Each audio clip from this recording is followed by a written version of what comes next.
Hi, my name is Alicia and I'm 28 years old. I got married to my husband James only a year and a half ago, but boy has that time been full of hurdles for me. Not because of my husband, but because of my husband's sister-in-law. Let me start right from the beginning. I met James a few months after I graduated from college. He happened to be my friend's co-worker and she introduced me to him. At first, we remained only friends, and then after a few months of knowing each other as acquaintances, we began to properly talk to each other and get to know one another. It turned out that we were more similar than I thought, and we had the same sense of humor. Of course, I began to develop feelings for him, and he felt the same way for me. We dated for 5 years before we got married, and the day we got married was truly the happiest day of my life. We had all our closest family and friends at our small wedding, and we had a blast. The only issue was, of course, my husband's sister-in-law, Tessa. Tessa was my husband's older brother's, Mark's, wife. The two of them had been together since high school, and while I'd normally gush about how adorable it was that they were together for so long, I couldn't because Tessa was always trying to humiliate me in some way or another. I don't know what Tessa had against me, but ever since James introduced me to his family, she hated me. One thing about James's family is that they're very tight-knit. James only has his mother and his brother, and they're very close. I'm talking meet every week kind of close. Naturally, being with them meant having a good rapport with their mother, Lydia. Lydia and I had a pretty cordial relationship. I mean, she was nice to me and I was nice to her, but we were never actually close. Lydia and Tessa, however, were really close because Lydia's known Tessa since Tessa was a teenager. I wasn't jealous of that because I knew that Lydia liked me enough, but I did want to grow a better bond with her, especially after I got engaged to James.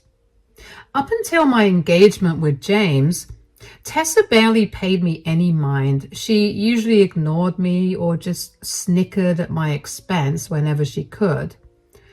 After that, though, she began to embarrass me whenever she could, but only whenever Lydia was around.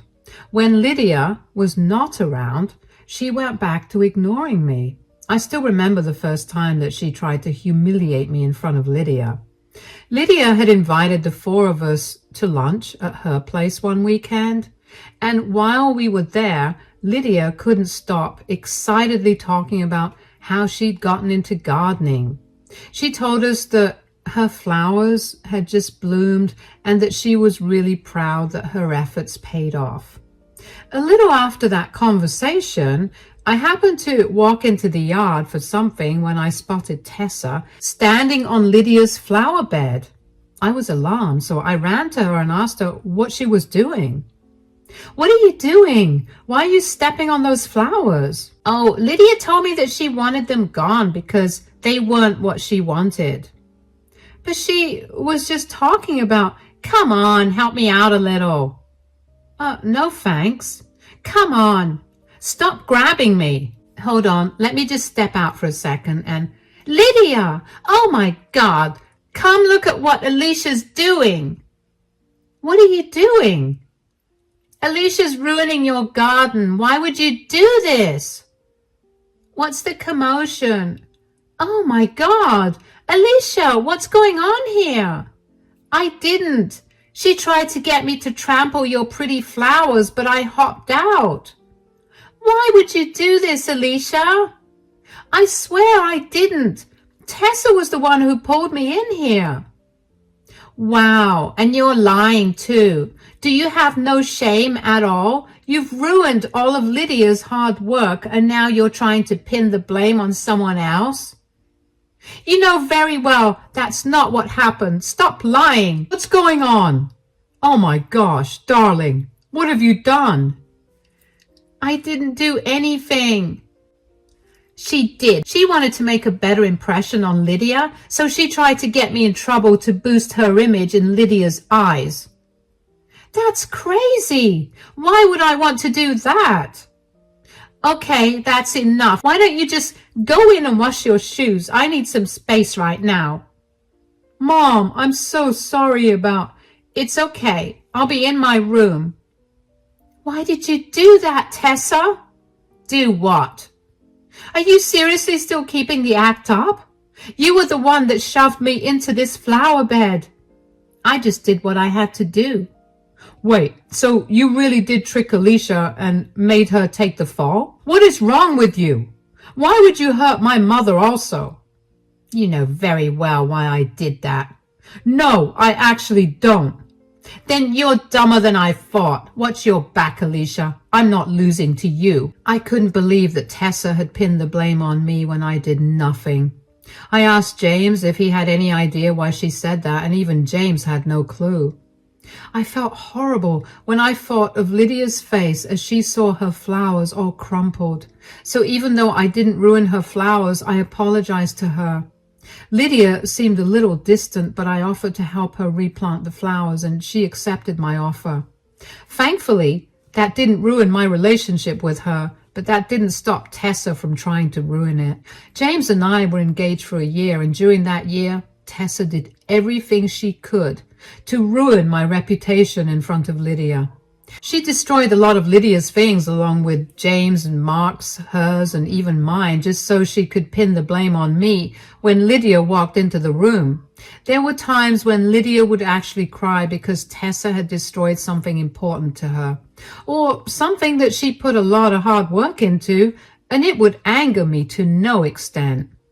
James and I spoke to Mark about it because Tessa would ignore both of us and would run away every time we tried to talk to her. Mark initially did not believe me, but when both James and I gave him as much information as we could and insisted that we were telling the truth, Mark was just as baffled as us about Tessa's behavior. He also tried to talk to Tessa, but she told him to stay out of it because her feud with me did not involve him. Mark managed to tell her to stop breaking his mom's things, and she listened to that. But that only meant that she was out to destroy everything that was mine or things that I worked hard on. Even at my wedding, she spilled wine on my dress. Thankfully, James and I had a very non-traditional wedding and I wasn't wearing white, and the wine she spilled on me was white. She then tried to tell Lydia how clumsy I was and how I ruined my expensive dress because of it. I should mention that every time Tessa tried to humiliate me and draw Lydia's attention to it, Lydia would look very uncomfortable. I could tell that she did not know why Tessa was trying so hard to make me look bad. The only reason I did not throw Tessa out of my wedding was because she was a part of my family now, and it would not be a nice thing to do. Anyway, a few months after James and I got married, Lydia was out of town, so we met up with Mark and Tessa. The four of us shared some drinks and we were feeling good, and Tessa was still making snide remarks at me, but I was feeling too good to care about it. Eventually, though, I don't remember how, but we got to talking about wacky family traditions. Our family has some wacky traditions too. Oh, really? How could it possibly be wackier than my family passing on an heirloom of my great-great-great-great-great-grandfather in a bath with a duck? Okay, ours is not silly as much as destructive. Did she really have to know this, guys? Know what? What's the tradition? Basically, my great-great-grandmother bought this brooch way back in the day. It was from Tiffany's. Anyway, it's been passed down the generations. How is that destructive or wacky? James is leaving out the most important part. The brooch has only been handed to the daughter-in-law and son-in-law to signify that they are officially a part of the family. Oh, wow. I see how that could cause some fights. Believe me, darling, my mom and my aunt fought like crazy to get my Nana to give them that brooch. Oh yeah, the holidays were especially fun because we got to see two full-grown women bickering and fighting like kids. Yeah, but what is your mom going to do about the brooch now? Has she decided who she's giving it to? Because I bet it's going to be me, considering she's known me forever. Sorry, Alicia, no offense. None taken. I don't think that the brooch is a good measure of my relationship with this family. As long as I get to spend time with you guys, the brooch can go to whoever Lydia wants it to go to. Oh, don't act like you don't want it. I'm not. I really don't care for it. Well, even if Alicia wanted it, she would not get it. I knew it. Ha! I'm going to keep that thing so safe. And you're not getting it either. What? Why? Mom didn't want our wives to fight the way that she and my aunt did, so she decided to put an end to the tradition. I mean, thank God, because I don't think I'd be able to deal with those kinds of fights as an adult. But your mom could change her mind, right? Sure, but Mom's usually very stubborn, and when she makes a decision, she sticks to it, unless something big happens and forces her to change it. Wow. Okay, guess that's a challenge for us, Alicia. I'm not taking that as a challenge. I don't care about it. I just told you that. We'll see what your attitude is when the time comes. Mark changed the subject quickly after that because he sensed the tension growing in the room, and James and Tessa joined him too. But I couldn't stop thinking about the brooch and the tradition regarding it, and then it clicked in my head. Tessa was treating me badly because she wanted the heirloom. It was a hunch, but it was the best hunch I had. That would explain why she only humiliated me when Lydia was around. I couldn't understand why she needed the brooch to prove her place in the family when she and Lydia already had a much better and closer relationship than I did with Lydia. I couldn't think of an argument to answer that question, but I was sure that Tessa treated me that way because of that tradition. I shared that idea with James a few days later, and he too agreed that it was the best possible explanation. Since we didn't know why she would want the heirloom, we decided against telling Mark about it. We didn't want to start anything without having any solid proof. Dealing with Tessa's humiliation got slightly better, I guess because I was able to place why she was doing it. I knew that Tessa figured out that I had a hunch about why she was treating me that way because she began treating me even worse. My breaking point finally came on Lydia's 55th birthday. Lydia had invited us to her place for dinner since it was her birthday. I didn't want her to cook, so I offered to do the cooking. Luckily, Lydia's birthday fell on the weekend, so James and I went over to her place early in the morning so I could start preparing the meal. I had a huge meal planned in honor of Lydia, and I was very excited to have everyone eat it. I labored for hours in that kitchen while Lydia and James spent the day shopping and at the movies, an idea I suggested. When evening came, Mark and Tessa came over. I did my best to stay near my food at all times because I did not want Tessa to ruin all my hours of hard work. There was only one time when I left the kitchen, and that was only because I needed to use the washroom. I only left the kitchen after double-checking that Tessa was occupied in conversation with everyone else. When I got back to the kitchen, my heart dropped when I saw Tessa standing there, tasting my food. She told me she was just checking it to make sure it tasted nice, and before I could taste it to make sure she hadn't tampered with it, she called everyone in to have dinner. James was the first to notice something was off with the food. Sweetie, what did you put in this food? Spices and veggies? Yes, but why is it so bitter and salty? It is? Oh my God, I swear it wasn't supposed to taste like that. What happened? Surprise, surprise, Alicia messed up Lydia's birthday dinner. Do you have any shame? This is why I said I'd take care of the cooking. I had been constantly taste testing the food. It didn't taste like this at all the entire time. It's okay, sweetie. We'll just order in. No, it's not okay. Alicia has been constantly messing up and she needs to be put in her place for it. Oh, come on now. What do you want me to do? Put her in time out? Please, she's a grown woman, and this was an honest mistake. I swear it was all perfect. You'll do anything but accept the fact that you've ruined Lydia's dinner, won't you? Where's your respect for Lydia? She's done nothing but be kind and understanding towards you, especially when all you've done is ruin her things. I have never once ruined her things, and you know it. You were the one who ruined them and blamed it on me. There, I said it. Wow, you're even more pathetic than I thought. You can't even own up to your mistakes, so you tried to blame them on me. Wait a minute. I had not left the stove for hours when I was cooking. And everything was fine until I left it for 2 minutes to use the bathroom before I served the food. Did you tamper with the food, Tessa? Because when I came back from the washroom, you were in the kitchen and you told me you were tasting the food to make sure Lydia would like it. Do you honestly think that I'd want to ruin Lydia's dinner? Unlike you, I actually care for and love her. Why can't you just admit that you don't like her? You've done everything but that. Anyway, girls, that's enough. I'm tired of this. Give me a minute. I'll be right back. Alicia, darling, I think we should go cool down a bit.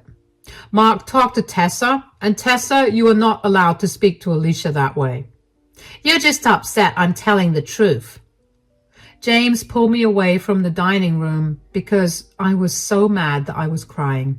All my hours of hard work went down the drain. My present to Lydia was ruined. The last thing I wanted was for Lydia to eat takeout for dinner on her birthday.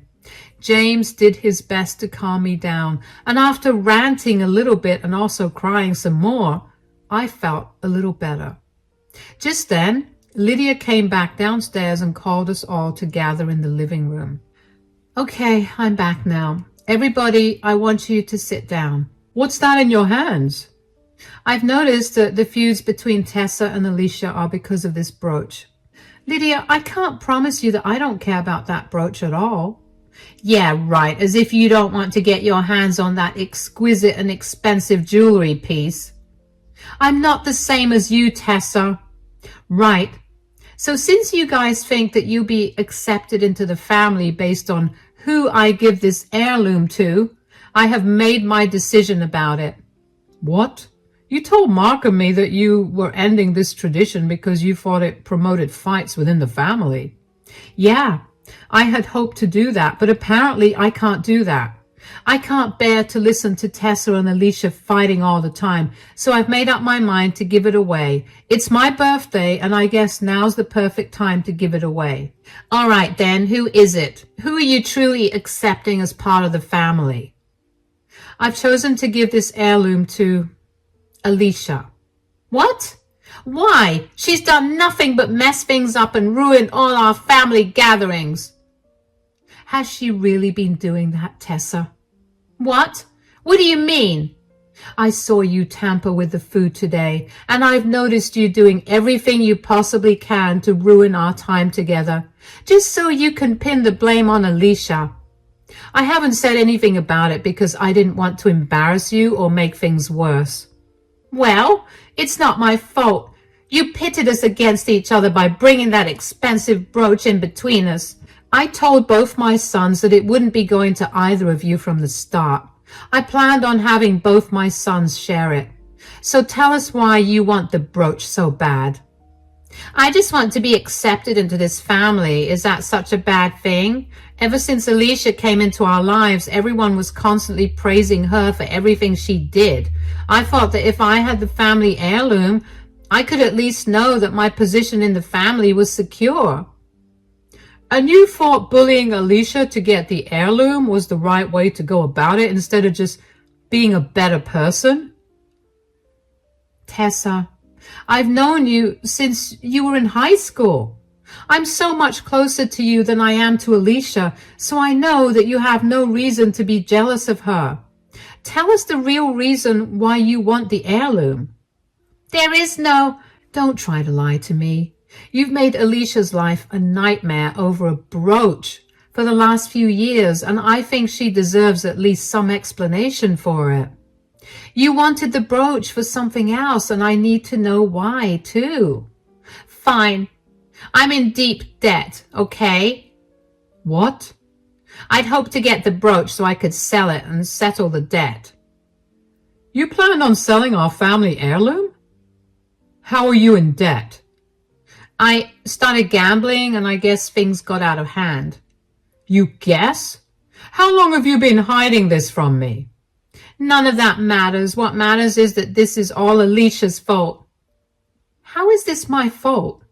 I don't want to see your face right now. I'm going home. Tessa stormed out of the house and left all of us confused. Mark looked ashamed and apologized to all of us for Tessa's behavior. I couldn't believe that my hunch about why she hated me was right. More importantly, I couldn't believe that she destroyed so many things all because she wanted to get her hands on something that would help her clear her debts. She was beyond disrespectful to everyone, and she severely miscalculated the emotional value behind the family heirloom. After Mark left, Lydia, James, and I talked about what had happened. Lydia told me that she was sorry I suffered so much because of Tessa. She had an inkling that Tessa was the one damaging things, but she had no way to prove it, so she felt too uncomfortable to say anything. But seeing Tessa tamper with my food on her birthday made Lydia really angry and upset. She'd reached her breaking point. She'd put up with so much of Tessa's behavior for so long, but she was done after what she saw. She also had a hunch that Tessa was only doing all of that for the family heirloom, so she took a risk by bringing that into the conversation. I was so glad that Lydia had known what was going on and had acted in my favor. I didn't know how much longer I would have been able to put up with Tessa's behavior after that. And I knew that if I snapped, Tessa would have suffered a lot more than just humiliation. Lydia told me that day that she really did want me to have the brooch, but I told her that I was serious when I said that I didn't care much for it. So I told her to keep it and do whatever she wanted with it.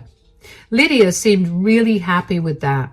James and I didn't hear much from Mark after that day. For a good 2 weeks, we checked in on him to make sure that he was okay, but we couldn't get any information out of him. One day, though, he did tell us that Tessa's gambling debt was a lot more than he'd expected, and that he was terrified for her because he had no idea how she planned on paying that off when she didn't make enough money to even survive a month. James and I were really worried for him, but other than offering him our support, there wasn't much else we could do for him. Then, after those 2 weeks, Tessa showed up at my door. I was home alone, so I cautiously opened the door and greeted her. "Oh, hi, Tessa. What are you doing here?" "Are you happy now?" What?" "You finally ruined my life. Are you happy? You get to be a part of this blasted family, and you get to be everyone's favorite." "What happened? Why are you yelling at me?" "Mark has asked me for a divorce. I'm in severe debt, and it's all your fault." "Excuse me? How is this my fault exactly? Why did you have to enter our family? Why did you have to try to be so good at everything? You ruined my life.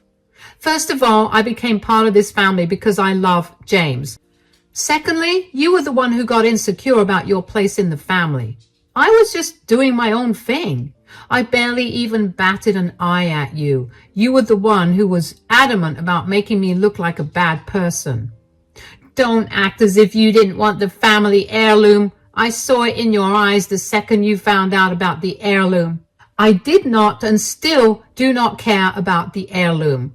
I'd much rather have a proper bond with my family than a fake one in order to get some jewelry. Stop acting like you're some saint. I know you cared about that heirloom as much as I did. I did not. But even if I did, I would never have put you down to get that brooch. I would have wanted to earn it because of who I actually was and not because I had to put someone down to look better. You always thought that you were better than me, but let me tell you, you're not. You're just a selfish freak who weaseled her way into the family because you knew about the price of that heirloom and you just wanted to get your grubby hands on it. Stop projecting your thoughts onto me. I didn't even find out about the heirloom until after I married James. You were the one who knew of it from the start. That may have been your mentality, but it definitely wasn't mine. And for the record, I have never thought that I was better than you. I admired you, but you've done enough to show me that there's nothing about you to admire. Whatever. I came here to tell you that you need to pay me back. Give me that brooch. I put up with this insufferable family for years, and I will not leave until I get that brooch. You came to the wrong place then. I gave it back to Lydia, so go ask her for it. I'm sure she'd appreciate you calling her insufferable. Why do you always have to ruin my life? Do you know why I started gambling in the first place? Because you made me so stressed out, and it was the only way I could cope. And now Mark doesn't want me because of how much debt I've racked up, which is all your fault. He doesn't want to hear my reasoning at all. You have to make this right and get me the brooch. You've got some problems in your head if you genuinely think that your reasons are valid. Take this time away from this family to actually reflect on what you just said, because you sound insane. I'm not doing anything for you.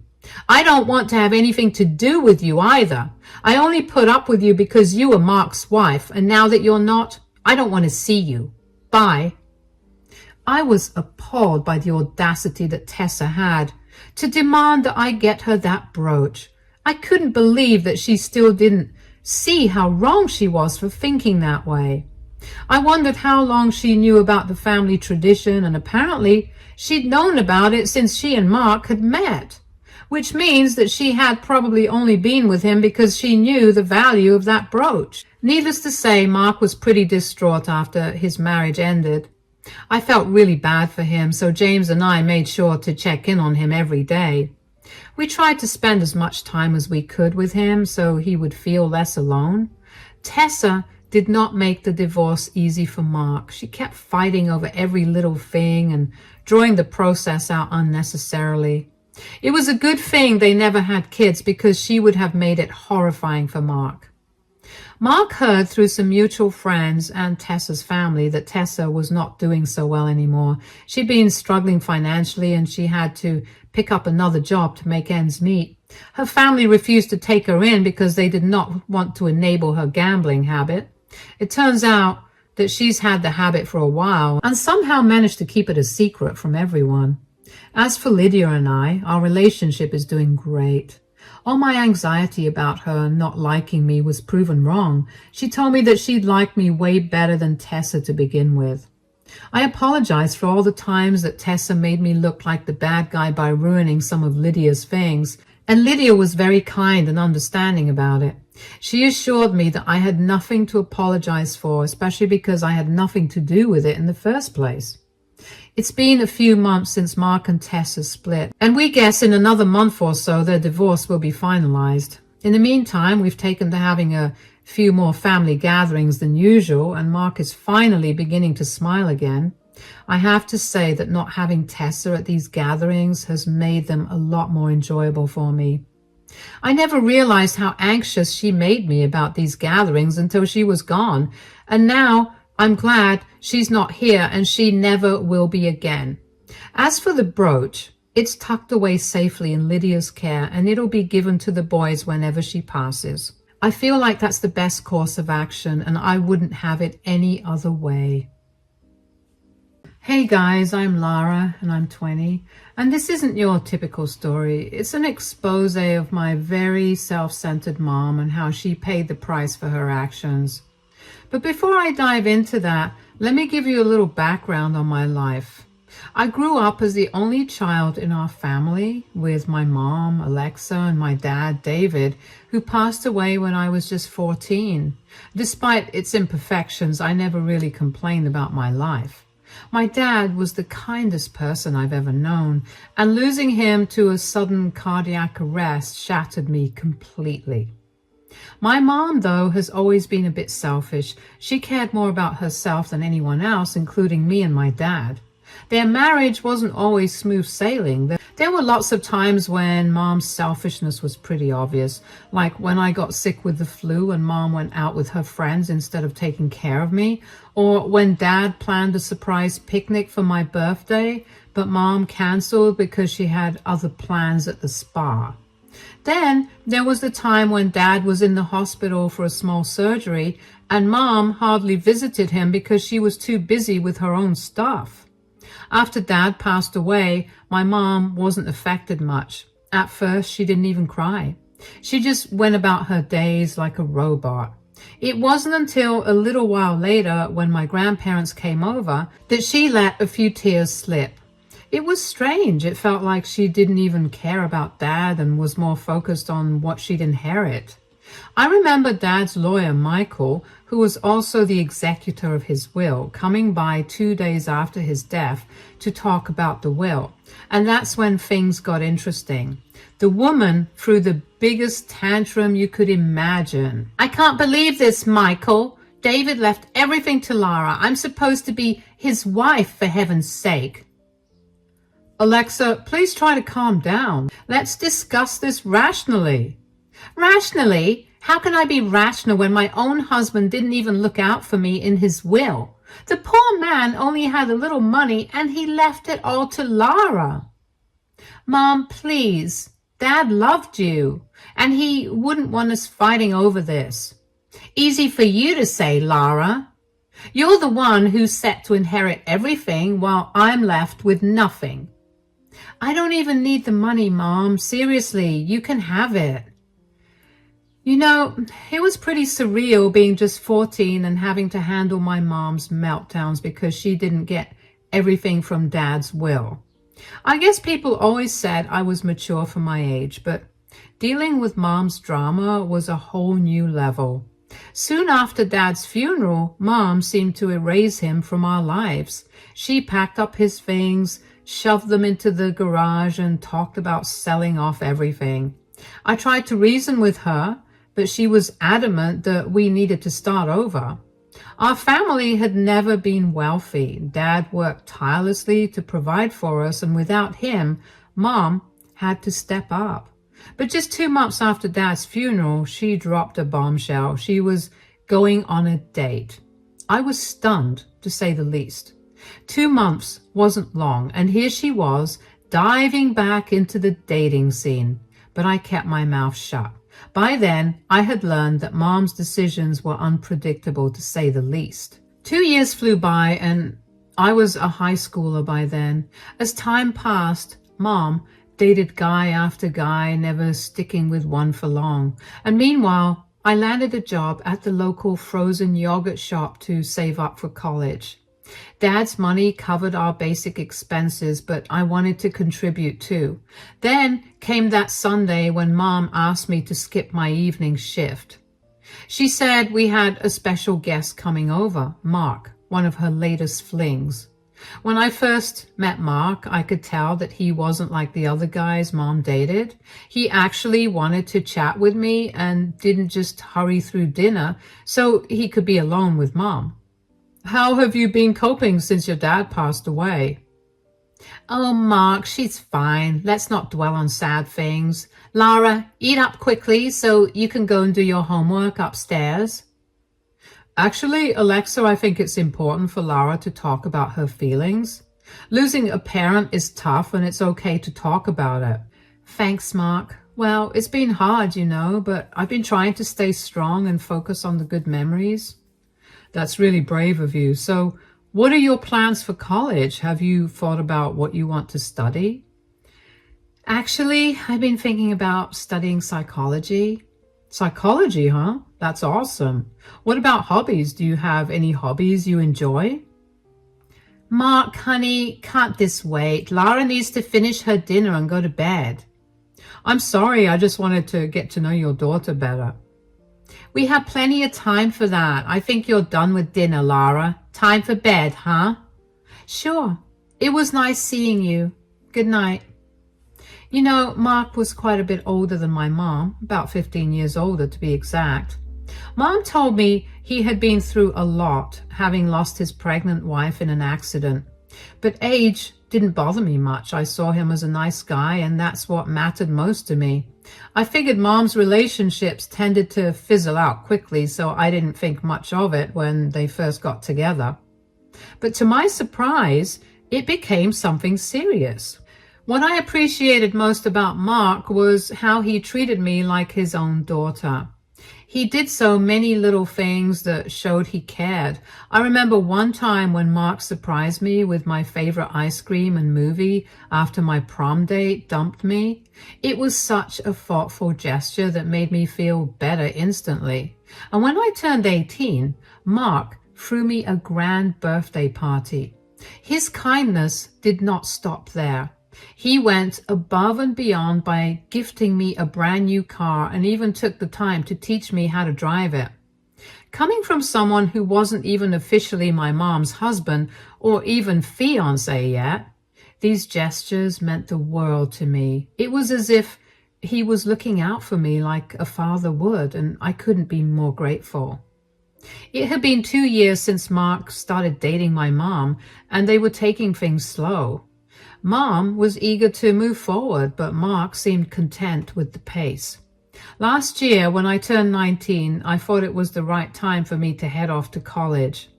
I was thrilled to have been accepted into one of the top universities for psychology, but when I shared the news with Mom, her reaction was unexpected. Mom, I have some news. I got accepted into a psychology program at the university. It's a great opportunity for me. So now you're going to leave me? Mom, going to college is the next logical step for me. It's where my future lies. But look at Mark. We've been together for 3 years and he hasn't even asked me to move in yet. Who's going to look out for me? Mom, you know, Mark cares about you. Maybe he just needs more time. Time? We've had enough time. It's been years since he lost his wife and the child on the way, who wasn't even born. Sometimes you just need to wipe your tears and move on. Look at me. I moved on from your dad in just 2 months. Mom, that's insensitive. You can't rush Mark into something he's not ready for. Please, Lara, don't go to college just yet. I still need some emotional and financial support from you. You make a pretty penny at work, for God's sake. Support your mom a little more. You've been nothing but a burden since your dad passed away.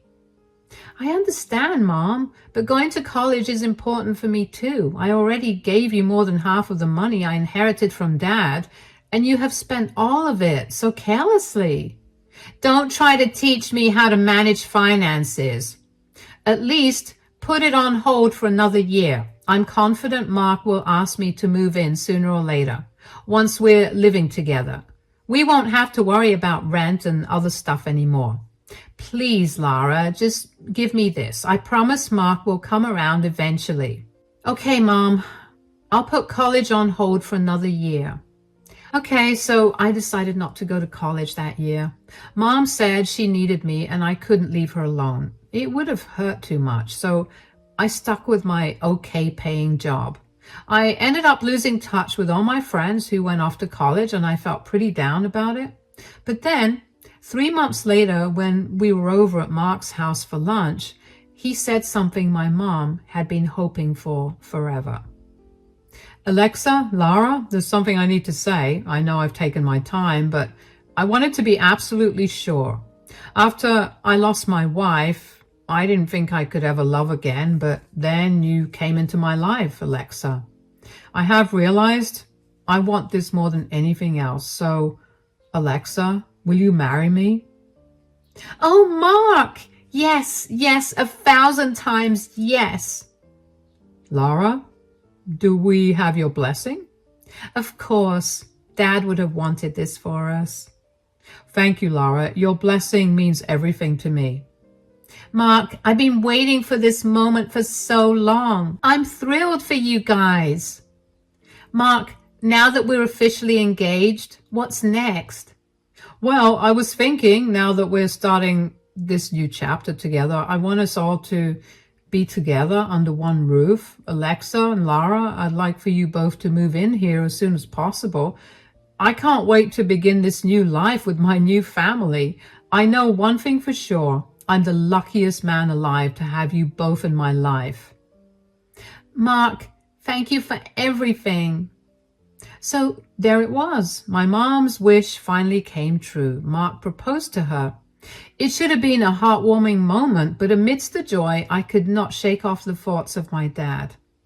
I would like to think he would have wanted us to move on and find happiness again. And Mark, well, he was a wonderful person. He was mature and a good father figure, even though he could never replace my dad. I respected him, but part of me wondered if things would have been simpler if I had left for college 3 months ago. Maybe then everyone would have been happier, Mom with Mark and me away at college. But I pushed those thoughts aside. College could wait until next year. I still had enough funds from my dad and my job, but I wasn't ready to leave my job just yet.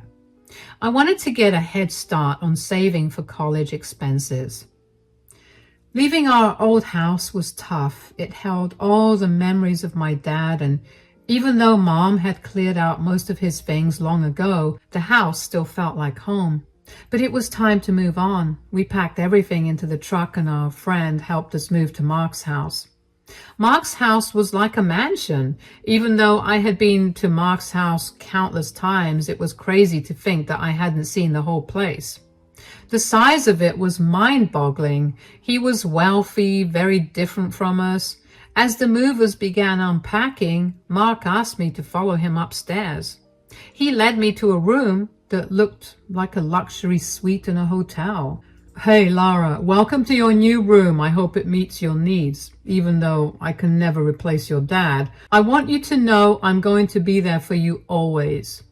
Wow, Mark, this room is amazing. Thanks so much for setting it up for me. And honestly, I really appreciate everything you're doing for me. That means a lot, Lara. I want us to be able to talk about anything, you know? If there's ever anything on your mind, good or bad, I'm here to listen. After Mom and I moved into Mark's house, everything changed. Mark had his own company and was always busy, leaving early in the morning and returning late at night. Mom and I had our routines. I left for work after my morning routine while Mom stayed home. I'd come back by 5 p.m. to help her prepare dinner. It was just the three of us racing through our days. Although Mark's house was beautiful, Mom decided she wanted to rearrange some things. Surprisingly, Mark agreed. One evening at dinner, Mom excitedly announced her plans and Mark gave his consent. When I returned from work one day, Mom couldn't wait to show me the changes she'd made. I was curious, so I agreed. As we went through the house, I noticed the subtle differences, but when we reached Mark's study, my jaw practically hit the floor. Mom, seriously? You got rid of Mark's late wife's pictures in the study? That's not okay. You can't just make that decision. Oh, come on. It's no big deal. I'm just trying to help Mark move on. Besides, I'm his new partner now. I have every right to remove reminders of his past. She's gone anyway. But Mom, that's not fair. Mark must have had a reason for keeping those pictures. Shouldn't we respect that? Maybe we can retrieve them from the trash and put them back up? No way. They're already gone. And it's for the best. I want to erase every trace of that stupid woman from Mark's life. He needs to focus on the present, with me, not dwell on the past. Oh, and by the way, I took apart the nursery too. It's not like we're going to use it anytime soon. I mean, how long was Mark going to keep it untouched for? The baby's gone. There's no point in holding on to all that stuff. It's been years. That's so harsh, Mom. Mark's been through a lot. When Mark came home from work, Mom told him about the nursery and the pictures. He looked really sad, trying not to get mad at Mom, but I could see tears in his eyes when he found out everything had been thrown away. I felt bad for him, like Mom was repeating the same mistake she made with Dad. A week went by and Mom said Mark seemed distant. I told her maybe he just needed time after what happened. Then they decided to go on a weekend trip, maybe to spend time together. You know, I'm a bit worried about our upcoming trip, Lara. Why, Mom? Well, ever since I threw away all of Mark's ex-wife's stuff, he's been distant. Can you feel it too? Yeah, Mom, I sense it too. But it's understandable. Maybe he just needs time to process everything. Look, Lara, if I'm honest, if Mark gets upset over small things like this, I don't think our relationship will work out. I don't want him to leave me. Do you think I should try to have his baby? If we have a child, he'll be tied to me forever. He won't even think about leaving. Mom, are you serious? How can you even consider that? Is Mark ready for a child? I don't think so. We talked about it before and he said he doesn't want kids yet because we're not married. Then it's not right for you to try to have a baby with him. But isn't that what he wants? He lost a wife and child before. Now I can give him a child and everything will be fine. I think we'll set a wedding date after our trip. Mom, that's nice, but please don't rush into things. Don't repeat past mistakes. The weekend finally arrived and it was a Saturday. Mark and Mom had gone away, leaving me home alone. And since it was my day off from work, I decided to take it easy. I spent some time watching TV and enjoying myself, and then I curled up for a long nap. Later on, I planned to call one of my friends from work to go out with them later in the night. As the evening approached, I started hearing loud voices, the shouting of a woman echoing through the house. Curious, I made my way downstairs to see what was happening.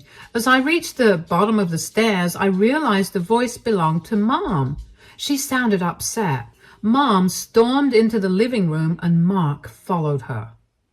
Why are you guys back so early? Mom, what's wrong? You were supposed to come back tomorrow. Mark just ruins everything. As soon as we arrived, one of Mark's secretaries called him and said that there was a huge problem at work.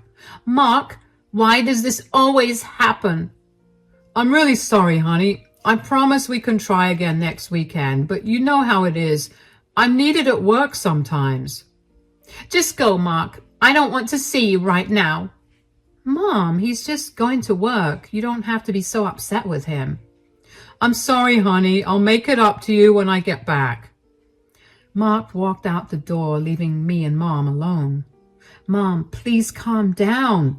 You don't have to be so angry with him. It was just a trip. He loves you so much. You don't understand, Lara. My decision to marry Mark wasn't just about his kindness. I saw it as an opportunity for a better life. I wanted to experience luxury and travel to beautiful places, something your father couldn't provide for us. But Mom, Dad did his best for our family. He worked hard to support us, even if it meant that we couldn't afford extravagant vacations. That's true, but look where it got us. Your father passed away, leaving us struggling financially. I saw Mark as a chance to change that. I dated him because I believed he could give us the life we deserved. Lara, you're missing the point. Mark is older, and I knew he wouldn't be around forever. He's too naive to trust me. He's gonna hand over everything to me without a second thought. That guy is a total fool. Mom, what do you mean by that? My mom started laughing hysterically. Lara, if I'm completely honest with you, I just hope that stupid Mark and I get married soon, and then I'll be waiting for him to kick the bucket soon. Mom, how can you say such things about Mark? He's always been so generous to us. Remember when you were dating and he threw me that amazing birthday party and even got me a car? He's never hesitated to share his wealth with us, and yet you still wish something so terrible upon him? You're being incredibly selfish. How can you even think like that? We're on the verge of getting married, and I don't want to ruin that. I can't risk upsetting Mark and potentially ruining our chances of getting married. I need this for myself, and I'm going to make sure I get it. I may not care about Mark, but I need to look out for myself. I'm going to my room. I need to put on a happy face before Mark gets back. As my mom stormed upstairs with a bag, leaving me stunned in the living room, I couldn't believe the words that had just come out of her mouth. Wishing for someone's death? It was beyond inhumane. I sat there, feeling a mix of shock and disgust. How could she be so selfish and cruel? Then it hit me. My mom's whole mindset when it came to Mark, it was all about the money. She saw him as a means to an end, a way to attain the lavish lifestyle she desired. And now she wanted it all for herself. She was glad he was so much older, thinking that she'd inherit everything once he was gone. I was very ashamed of her. Mark, the man who had done so much for us, was being treated so poorly by my own mother, and he had no idea. It made me sick to my stomach to think about it. My mom, who was supposed to be my role model, had turned out to be the worst person I'd ever encountered. She saw people as nothing more than objects to be used for her own gain. First it was my dad, and now it was Mark. Feeling overwhelmed by it all, I fell asleep on the couch, and when I woke up to the sound of the door opening, I saw Mark standing there. Hey, I hope your mom has calmed down now. I got her favorite croissant from the bakery on the way back. That's so nice of you. I'm sorry about my mom, by the way. She totally overreacted. No, it's okay. I should have kept my word. Did you have dinner yet? No, not yet. I've been sleeping. Well, order something if you want to and put it on my card. I'll go apologize to your mom now. Have a good night, Lara. I woke up knowing I had to talk to Mark. Mark deserved better. But when I went downstairs for breakfast, I saw something strange. Both Mom and Mark seemed really happy. It confused me. Hey, did you guys have breakfast already? No, not yet. We're planning to go out for breakfast. You should get dressed. Oh, is it something special? Yes, it's a special day. Mark and I decided on something important last night. We set the date for our wedding. It's going to happen in 3 months, April 19th. Oh, wow. That's quite a decision, isn't it? Well, be happy about it, dear daughter. We are officially going to be a family now. I couldn't believe it. Seeing my mom smirk felt like a punch in my stomach. It seemed to say, I won. She's always been good at getting away with things, but not this time. I told myself firmly. But figuring out how to handle the situation felt like trying to solve a puzzle with missing pieces. How do I even talk to Mark about this? What should I say? I decided I had to stick with the truth no matter how hard it seemed. The following week was tough. Mark and my mom were busy planning their wedding, excitedly calling wedding coordinators for appointments and checking out different venues online. Mark was so happy, but I couldn't shake off my doubts about my mom's intentions. Then, finally, it was the next weekend. My mom was out shopping, leaving me and Mark alone at home. As Mark cooked lunch in the kitchen, I couldn't hold it in any longer. We sat at the dining table. I hope you enjoyed the pasta, Lara. It's a new recipe I found on Facebook. It was delicious, Mark. But there's something I need to tell you, and I can't keep it inside anymore. What's on your mind? You can always talk to me. It's about my mom, Mark. I hate to say it, but she's not who you think she is. What do you mean by that? To put it bluntly, my mom is marrying you for your money. Huh? Where is this coming from? What makes you say that? My mom, she's always been selfish, even with my dad. She only cared about herself, never considering his feelings or struggles. Their marriage was far from smooth sailing. My dad loved her deeply, just like you love her now. But unlike you, he didn't have money to offer. My mom never respected him because he couldn't provide her with the things that she desired. It pains me to say this, but she's repeating the same pattern with you. I've seen it in her actions and heard it in her words. She's after your money, Mark. I know it's hard to believe, but I couldn't stay silent any longer. I can't wrap my head around this. It's too much to take in. How could your mom be like this? I've known her for years, and she's always seemed to be so genuine and caring. I thought our relationship was built on love and trust, but now? Do you remember last week when she had that argument and you went to work? Well, after you left, my mom came to me and confessed everything.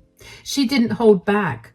She told me how she really feels about you. She even said some messed up stuff like hoping you kick the bucket after the wedding so she can take everything.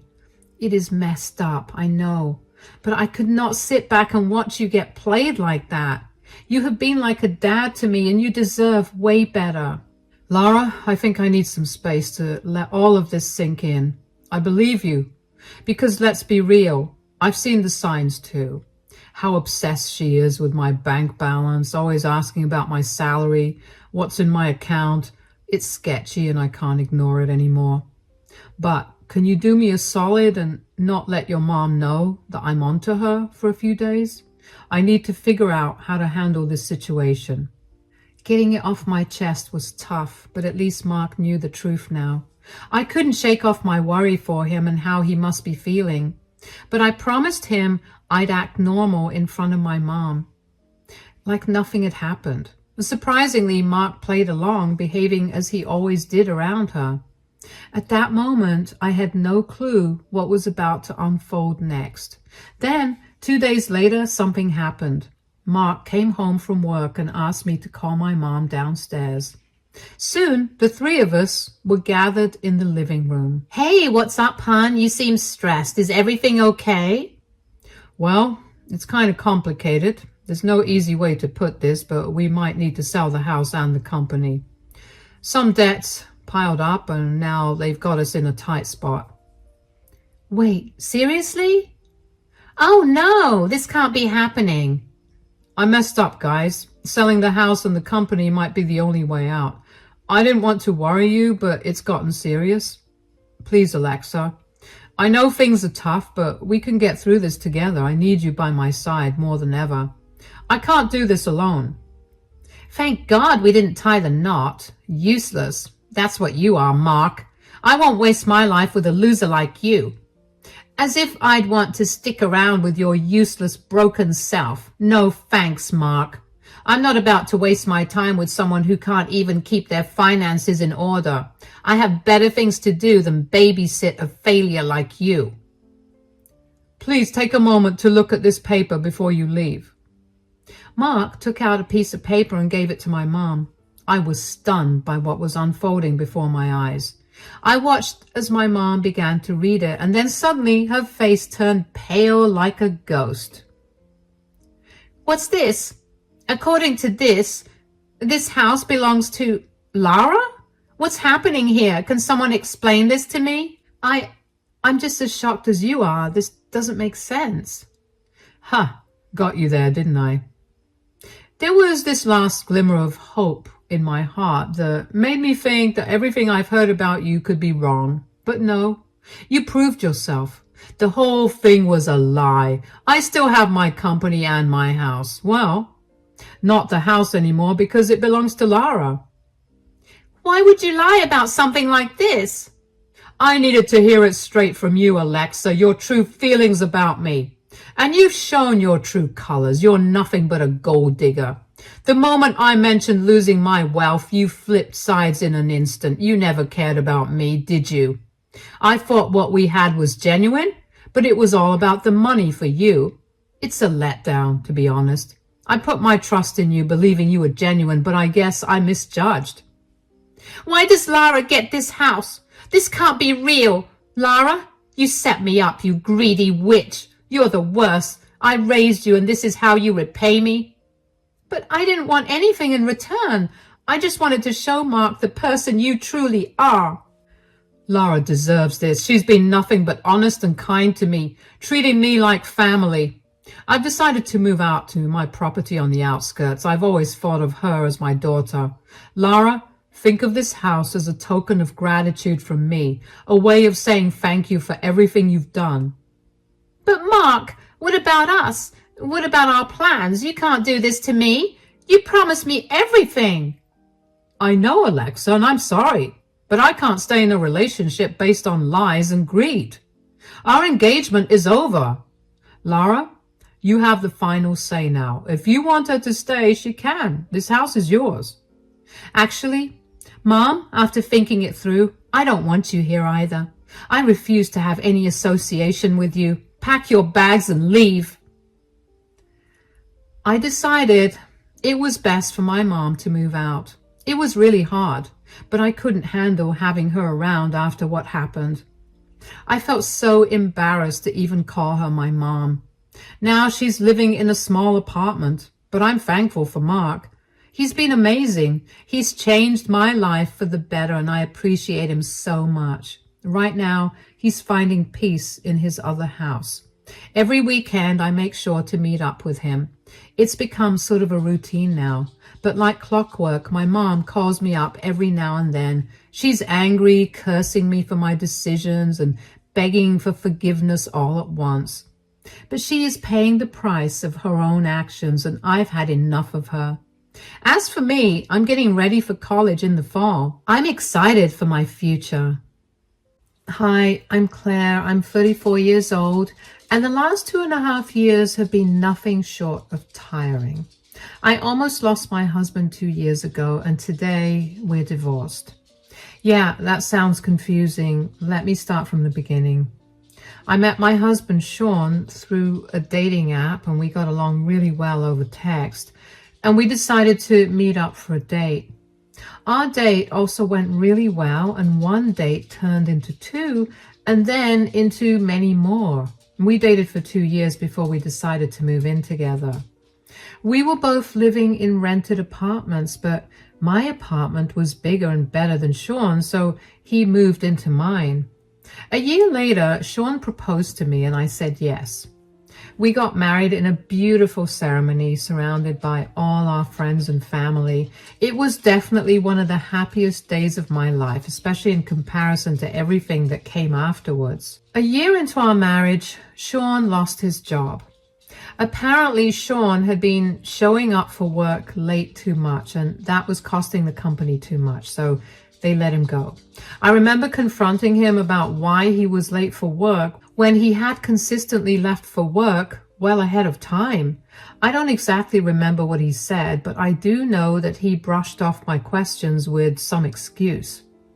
I let it go because I thought he was struggling with something. I tried my best to be there with him while he searched for another job. And during that time, Sean began to beg me to buy a house. I tried to tell him that with his lack of income, it would not be a good idea to buy a house. But he kept pressuring me to do it and even got his family involved. Eventually, I caved, and when it came time to put down a deposit, Sean obviously had no money, so I shouldered the whole thing. I made sure to only put my name in the deed and the title, and I don't know why, but I had a gut feeling that it was the right thing to do. Sean was okay with this when I told him about it too. A few months after we moved into our new home, Sean managed to find a new job. I was happy for him, and especially happy because I'd finally have some help with the mortgage payments. But Sean refused to help when I asked. He told me that since it was only my name on the deed and the title, he shouldn't have to pay for the house. That resulted in a huge fight between us because I couldn't believe his audacity. The only reason I was stuck paying the mortgage on the house was because he forced me to buy it. I told him that if he helped with the mortgage payments, I'd put his name on the deed. Sean told me that it was too late to do that because he'd seen my true colors. Things remained awkward between us for a while after that because I felt bitter that Sean was not helping me with the expense that he pressured me into taking up. But all of that resentment and anger went down the drain when one day I got a call telling me that Sean had gotten into a near-fatal car crash. He was in the operation theater getting emergency surgery, and while he may wake up again, he may not be fully functional. I dropped everything I was doing and rushed to the hospital. When I got there, I had to wait for 3 hours until Sean was wheeled out of the operation theater. The surgeon told me that Sean had suffered some extensive nerve damage, which he tried his best to fix, but it would affect his ability to walk.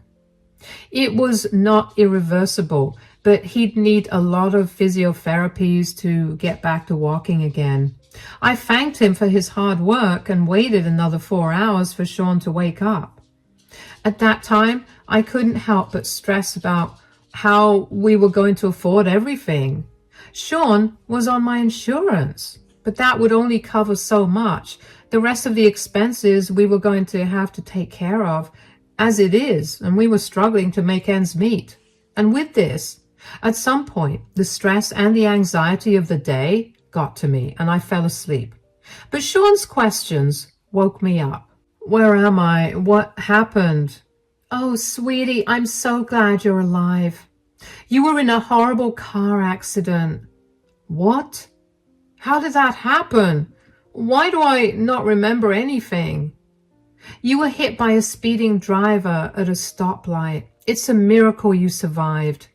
I was so scared when I got a call telling me that you were in an accident. I thought I lost you. Oh, darling, you didn't. It'll take more than an accident to take me away from you. I'm just glad that all my limbs are functioning. Hold on. Why can't I feel my legs? Is something wrong with them? Please don't freak out, sweetie, but you suffered some pretty serious nerve damage because of the accident. The doctors did their best to fix things, but you'll be paralyzed for a while. What? That can't be the case, but how will I do anything now? How will I work? Calm down, sweetie. I know this is hard for you to... That's easy for you to say. You have no idea what this feels like. It feels like my entire world is crashing down on me. You're right. I have no idea what you're going through, but I have some good news. Will I be able to walk again? Yes, but you'll need a lot of physiotherapy. That's great to hear, but wait. That would cost a lot, right? How will we manage to do that and also survive in general? You don't worry about that. How can I not worry about it? Aside from these medical bills, doing physiotherapy will practically leave us way beyond broke. I had a lot of time to think things over while you were asleep, and I realized that with your insurance and a second job, we'll be able to live comfortably and pay off all the bills. You're going to work 2 jobs? But that will be really stressful and hard for you. It's okay, I'll manage. I want you to be all right. And if that means working a little more, then so be it. How did I get so lucky to have found you? Shut up. I'll go get a nurse to make sure you're doing all right, though. I tried my best to remain calm for Sean, but on the inside, I was freaking out. The doctors checked in on him, and Sean was progressing well after the surgery. Sean was in the hospital for another week before he was finally allowed to come back home. He had to resign from his work because he worked in a physically demanding job, and that would not be possible with his paralysis. So I picked up a second job and did my best to make all ends meet. For 6 months, we focused on getting Sean to feel physically better. Aside from the nerve damage, he also suffered minor cuts and bruises all over his body. We also used that time to adjust to our new life. I made sure to make the house as accessible as possible for Sean since he now needed a wheelchair. I also set up appointments with a therapist for him because he began to show clear signs of depression initially. When we were both in a better place mentally and physically, we decided to look into physiotherapy. After thorough research and recommendations from Sean's doctor, we ended up finding a good physiotherapist who wasn't going to cost as much as I thought. We started those sessions almost immediately, and initially, Sean hated it. It was a constant reminder of how he could no longer use his legs, and I was beyond glad that I had gotten Sean into therapy before physiotherapy because I would not have been able to help him out. I was drowning in work and exhaustion too. Every day I felt like giving up because the stress was killing me. I only got 4 hours of sleep every day, and I would come back home only to do more work, and it was not like I would complain either because Sean was the one who had suffered more. I just pulled myself up by my bootstraps and did my best to be a good wife and caregiver to Sean. And 2 years later, Sean finally began to make some progress. He could wiggle his toes on his own, and I could tell that he was beginning to do better mentally as well.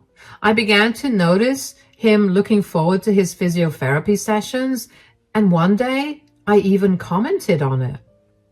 Okay, I'll be heading to work now. When will you be back to take me to my physio?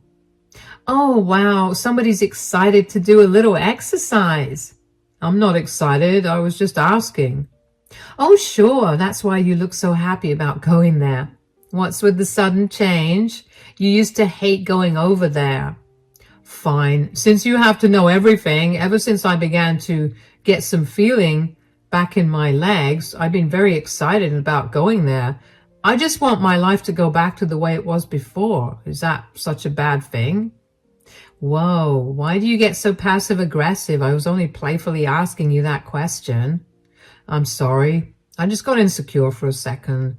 It's not a nice feeling to not be able to use your legs, and now that I'm slowly being able to, I feel kind of worried and insecure about whether I'll be able to walk like I always did. I'm sure you'll be able to do things just the way you did before. Well, Penny told me the same thing, but I can't help but be worried, you know. Penny? You're on a first-name basis with your physiotherapist?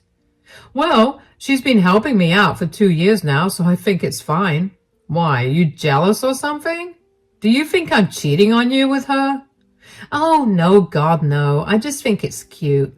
I didn't know Miss Henderson's name was Penny. Why would you just assume that I thought you were cheating? I don't know. Felt like you were ramping up to ask me that question, so I did it first.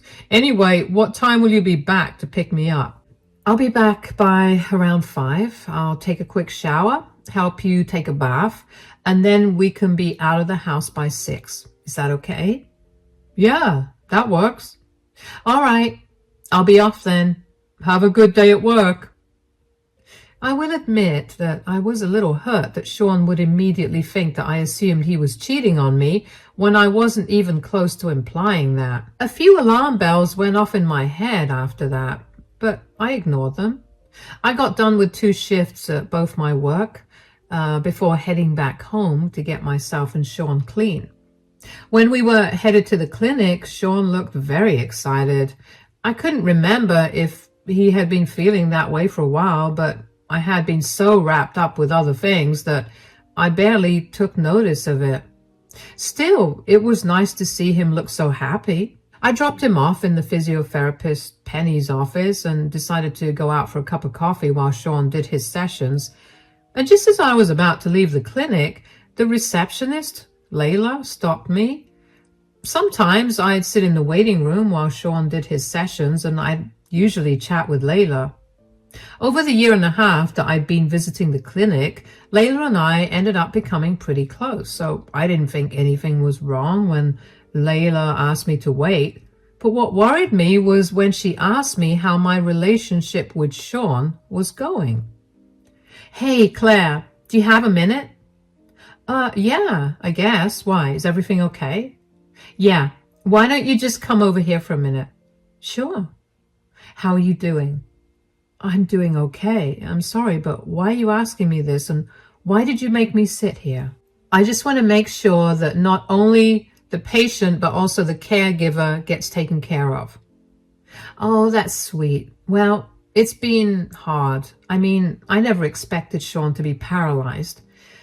But I guess it's good to know that he's slowly recovering. I just wish he'd recover a little faster. Is that a bad thing? Absolutely not. Why do you feel that way, though? It's just, I'm working 2 jobs, and between that and taking care of Sean, I feel like I'm going to burn out, and I can't afford for that to happen. I get that. And you and Sean? Is your relationship doing good? Yes.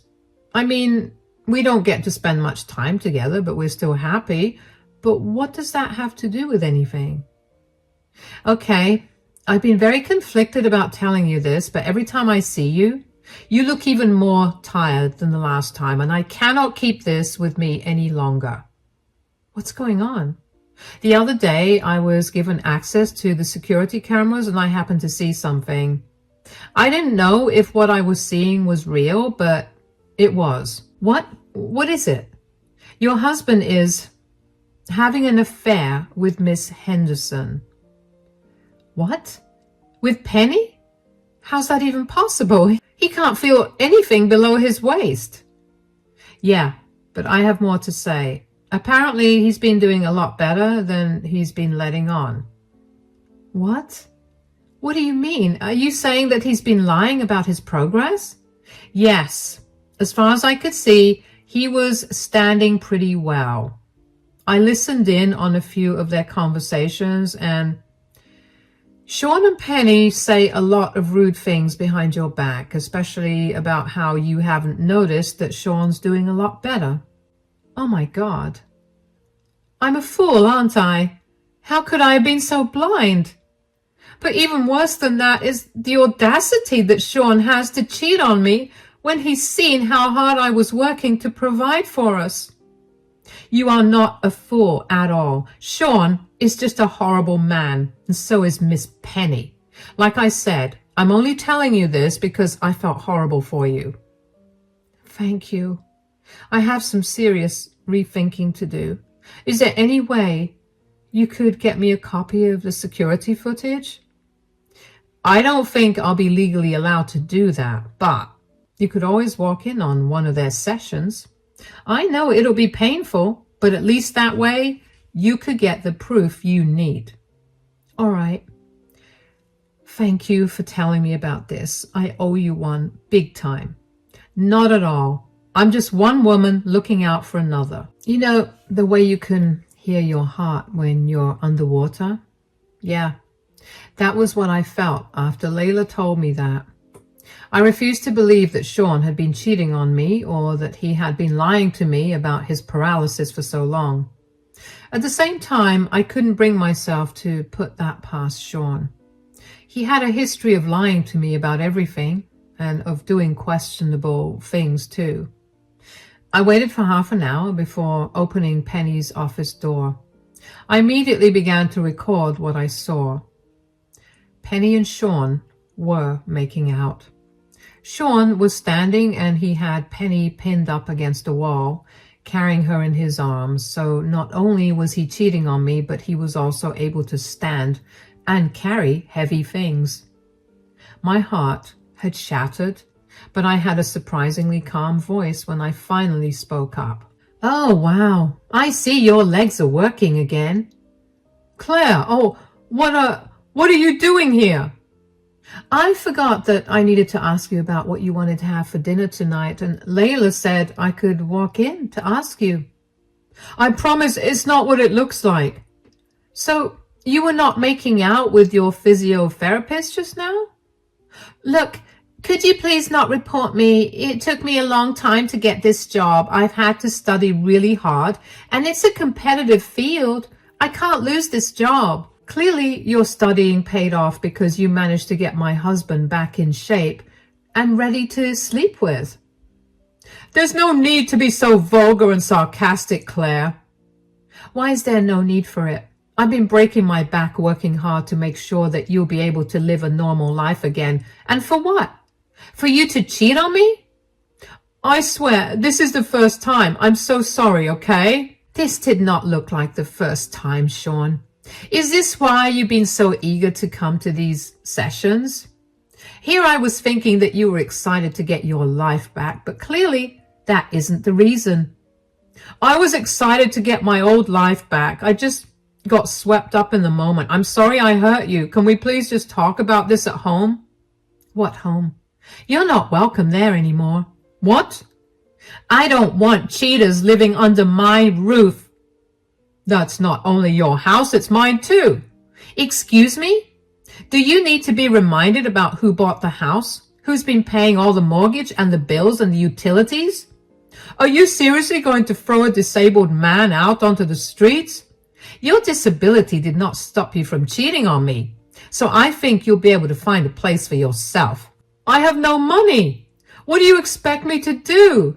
Please, just let me come back and we can work this out. We could go to couples counseling or something. Why? So you can cheat on me with that counselor too?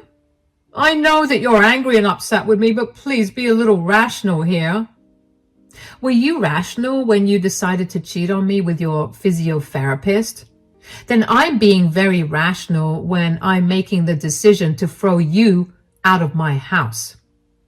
Where do you want me to go? I have no family here and I have no money to go to them either. Maybe Penny can help you out with that. She's been helping out with more than that anyway. Come back At least let me grab my things. You can swing by whenever you want to grab your things, but that's all you can do. I almost ran out of the clinic. I did not want Sean to see me breaking down. All the exhaustion of the last 2 years and the shock of finding out about Sean's affair sent me spiraling. I don't know how I got back home, but when I did, I broke down and sobbed for almost an hour. I couldn't believe that all my hard work had gone down the drain. All my love and care had meant nothing to Sean. He did not care for me at all. How long had he been having an affair with Penny? All those times that I had been sitting outside and waiting for him, were those times that he was cheating on me too? I also began thinking about the time that he had gotten fired from his previous job for being late. Was that also because he had been cheating on me with someone else? I couldn't think of any other reason. The next day, I called my dad over and asked him to help me change the locks. I didn't know where Sean was, nor did I care. Once the locks were changed, my dad accompanied me to file for a divorce.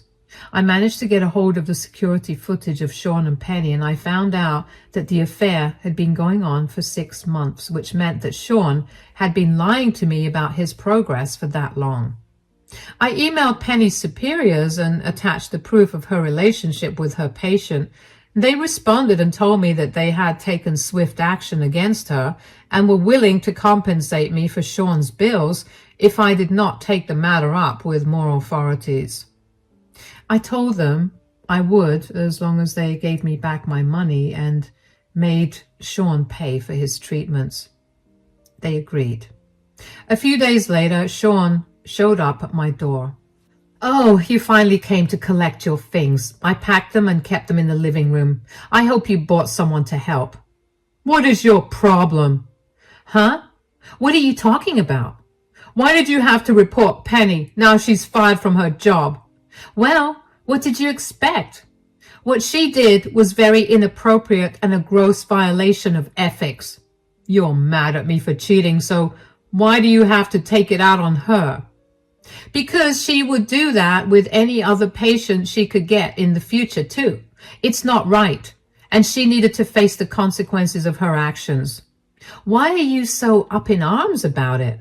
Are you sad because your meal ticket won't be able to provide you with a good life like I did now that she lost her job?" "Why couldn't you have just talked to me like a normal person? Why did you have to ruin her life? Now I really have nowhere to go and I have a huge bill to pay off." "You want to talk like a normal person? Fine. Why did you cheat on me, Sean? You saw how hard I worked to pay off your bills and to make sure you were living a good life. You saw how much I sacrificed to make sure you were okay. So why did you cheat on me?" "With how much you worked, I was lonely. You can't possibly expect a man to be okay with being left alone for so long. Penny recognized my loneliness and she helped me. She did what you should have been doing for me as my wife." "You can't be serious. You were feeling lonely, so you cheated on me. You cheated on me because I wasn't doing my duties as a wife? What about me working 2 jobs and sleeping only 4 hours a day to pay your medical expenses? That's not a duty that a wife does for her husband." "That's not the only duty. You're supposed to take care of all my needs, not just one of them. You're just jealous that I found someone better than you, so you're lashing out." "Have you always been this entitled? Do you hear the words coming out of your mouth right now?" "It's not entitled to expect your wife to be there for you." "How was I not there for you? I made sure to make time for us to spend together, even when I was beyond exhausted. I did everything I could for you, and you just spat in my face." "We both clearly had some good points, and I feel like we'll only keep talking in circles at this rate. Why don't we schedule an appointment with a couples counselor? We can sort our issues out there, and we can go back to being who we were." "That is not happening. I told you that before, and I'm telling you again, I don't want to be with you. You've shown me your true colors, and I'm done. You have not given me a single valid reason for you cheating on me, and even if you did, I wouldn't care. Take your things and get out of my house.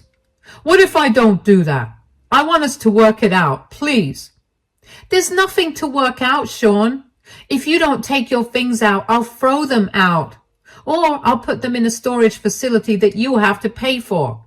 I'm giving you an hour to get this stuff out, or I'm calling the police to get you off my property. To say I was mad would be an understatement.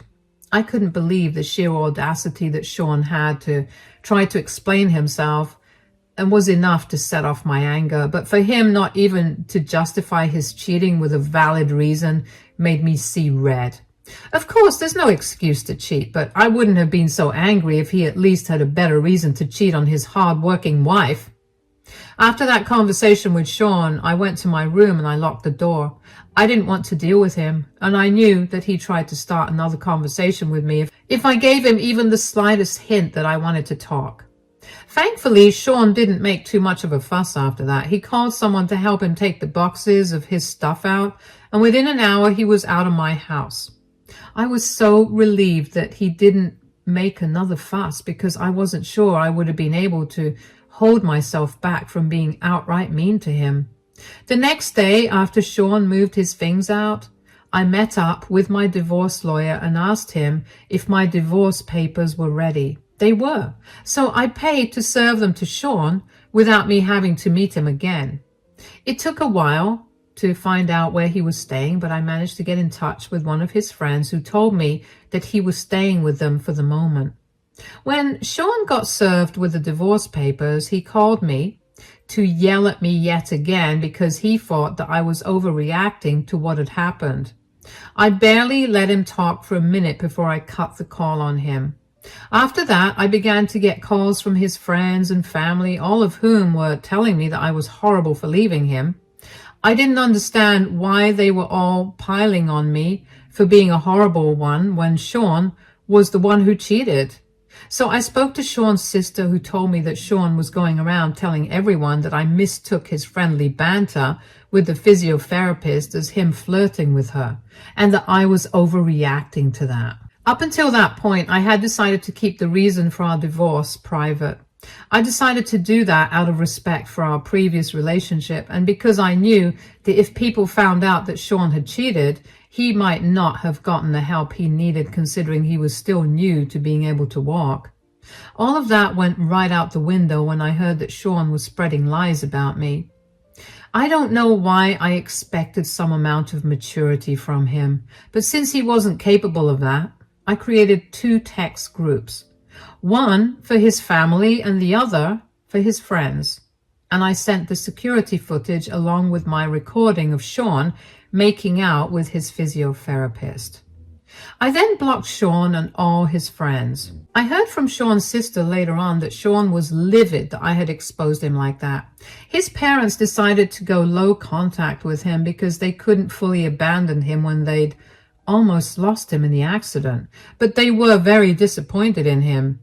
A lot of Sean's friends had stopped being friends, not only because he was a cheater, but also because he had pointlessly lied to them and made them look like fools.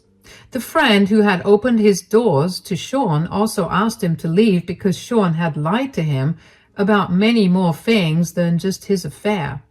The friend had had enough and wanted him out. Last I heard, his parents helped him get back home, but they're not helping him out much. It's been an exhausting few months. After Sean went to stay with his parents, he signed the divorce papers and barely contested much. It took a while for the divorce to get approved, but once it did, I felt like a free woman again. It's been a long time since I had any time to myself, and I'm looking forward to unwinding and catching up with a lot of my hobbies. Even though it still hurts every now and then to think about the love I lost, it's still nice to know that at least I hadn't lost myself in the whole ordeal. Here's to happier days now. Hi everyone, I'm Blair. I'm 30 years old. Let's get straight to my story without wasting any time. My husband, Austin, and I met at a coffee shop. It was one of those cheesy moments. He dropped his coffee, I laughed, and the rest is history. He's the sweetest guy you'll ever meet, always putting others before himself, caring and compassionate. Then there's Chase, Austin's older brother. Complete opposite of Austin, selfish to the core and a total mama's boy.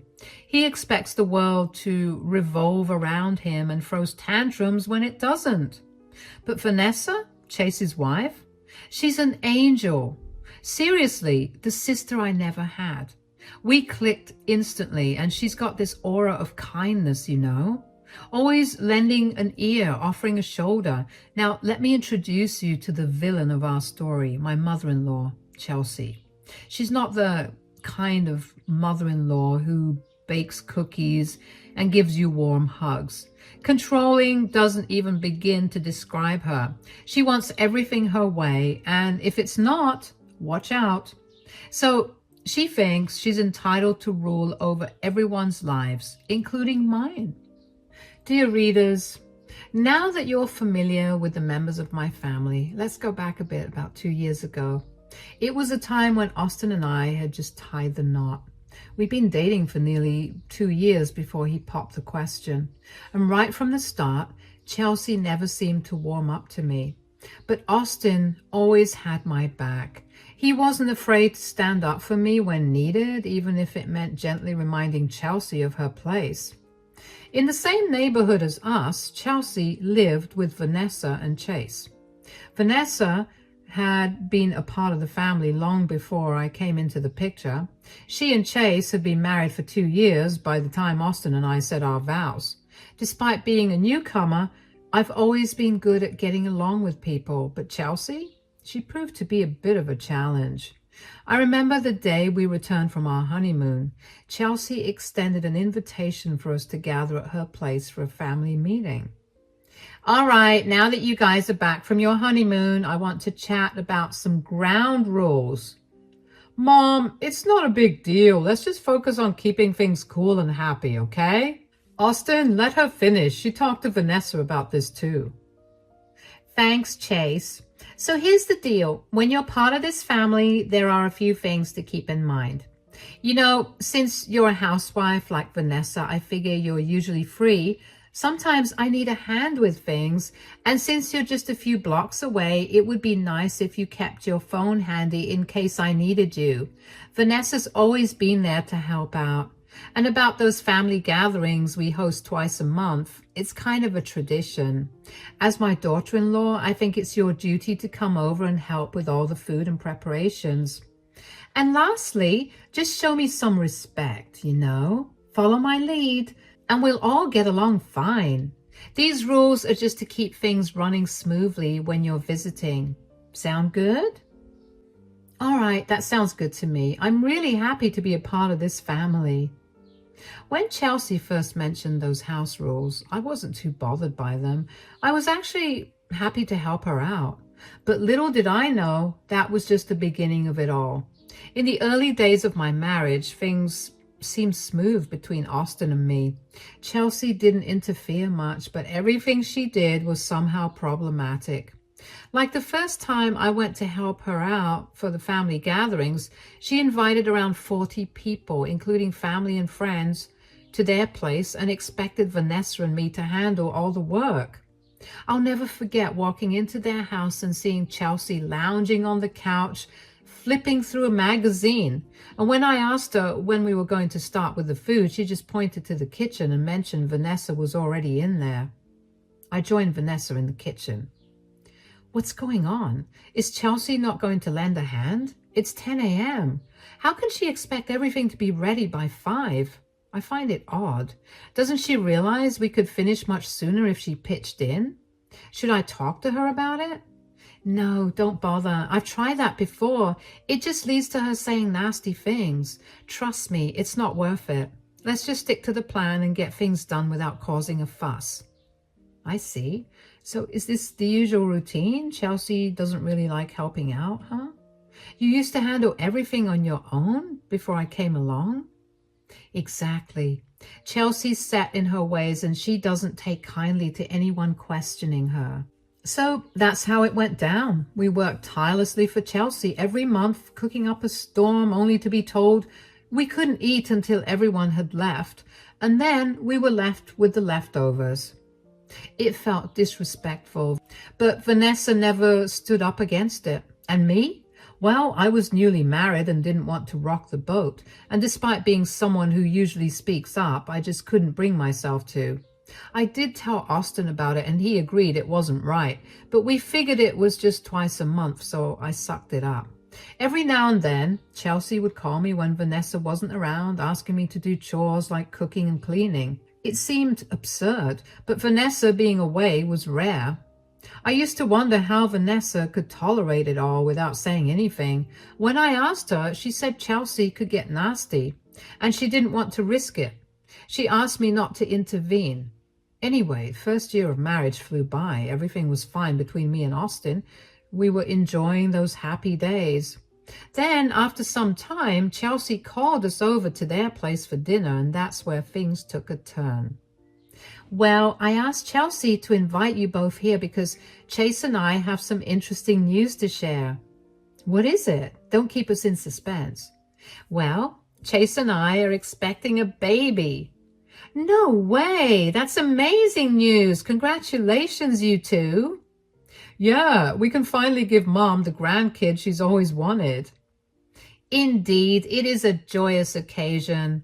However, I must remind you all that with a new addition to the family, things will be changing. What do you mean? What I mean is that now that Vanessa is pregnant, she won't be able to manage all the chores by herself. So, Blair, I need you to come down to my house 5 times a week to help me out. But I have my responsibilities too. I can't be down here all the time. Mom, Blair's right. She can't drop everything just to do chores. Come on, Austin. Don't talk back to Mom like that. Vanessa has always done the work around here. What's your problem? Exactly, Chase. Blair's part of this family and she needs to help out. Fine, I'll come down. Don't worry, I'll still help you. No, Vanessa, it's fine. I want you to enjoy this time. Your pregnancy is important. So it was settled. I agreed to go down and help Chelsea with her chores 5 times a week. Sure, I didn't have to do it, but I wanted to. Vanessa had been doing it all this time, and I didn't want Chelsea to bother her during her pregnancy. The next week, I headed over to Chelsea's house. She handed me a long list of chores that left me dumbfounded. Scrub all the floors in the house, including hardwood, tile, and carpeted areas. Dust and polish all the furniture in every room. Clean all the windows inside and out, including the ones on the second floor. The list went on and on. When I questioned Chelsea about the workload, she simply brushed it off and said Vanessa used to manage just fine. Chelsea would sit around watching TV or gossiping with her friends while I did all the grunt work. Sometimes Vanessa would offer to help me, but honestly, I didn't want her to. So I insisted that Vanessa should rest while I tackled the chores solo. It was the least I could do for her, especially during her pregnancy. And then came the first family gathering after Vanessa's pregnancy announcement. Chelsea wanted to make it a big affair this time, inviting a lot more people to celebrate. She saw it as an opportunity to let everyone know that her daughter-in-law was expecting the first grandchild of the family. Early in the morning, Chelsea called me requesting my help with dinner preparations for around 70 people. I arrived at her house, ready to lend a hand, but to my surprise, as soon as I stepped in, Chelsea directed me straight to the kitchen. It dawned on me that she wouldn't be working alongside me this time as well. Chelsea, would you mind helping me with preparing food? We've got a big crowd to feed, nearly 100 people. Why is it always me? Can't you pitch in? Because I assigned you to the task, that's why. Now let's get to work. Hold on a second, Chelsea. I've been meaning to ask you something. Why is it that you're always relaxing on the couch or out with friends while Vanessa and I do all the work around here? You seem full of energy for everything else, but when it comes to chores, you're nowhere to be seen. Excuse me? What did you just say? Let me clarify something right now. You and Vanessa, you're just outsiders here. You mean nothing to me. I and my kids' top priority, and you two don't contribute a penny to this household. So stop complaining and start cooking. Remember, you're not family, just helpers. That's not fair, Chelsea. Vanessa and I are part of this family too. We may not be related by blood, but you can't treat us like servants. We deserve respect. Respect is earned, Blair, and as far as I'm concerned, you haven't earned any. Now quit wasting time and get to work. I think you both should calm down. I can help, Blair, if that's okay. I'm only 3 months pregnant. Listen up, both of you. I don't care about Vanessa or the child she's carrying, but we need to put on a happy family show for everyone. Vanessa, get your apron on and start cooking as well. I cannot believe I went easy on the chores for her because of Chase's request, but never again. Now enough talk. Vanessa walked into the kitchen and I followed her silently. I felt conflicted. On one hand, I knew I needed to respect Chelsea, but on the other hand, her words from earlier lingered in my mind. She had dismissed Vanessa and me as mere helpers, not even considering us part of the family. I talked to Vanessa about it, and she said it's something Chelsea does often. Vanessa insisted on helping me cook, even though I said she didn't have to. She knew it would be tough for me to do it all alone. And during the party, I couldn't shake off feeling upset. Chelsea's words hurt, but I didn't want to make things worse. Later, when I got home, I told Austin everything. He understood and felt upset too.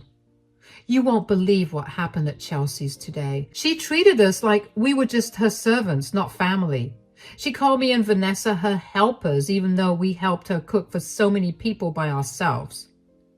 This has to stop. I'm going to have a chat with Mom about this. The next day, Austin went over to Chelsea's place by himself, and when he got back, he told me things would be different with Chelsea. He said he had a chat with her, and even though we still have to do some chores tomorrow, Chelsea said she would contribute to the chores as well.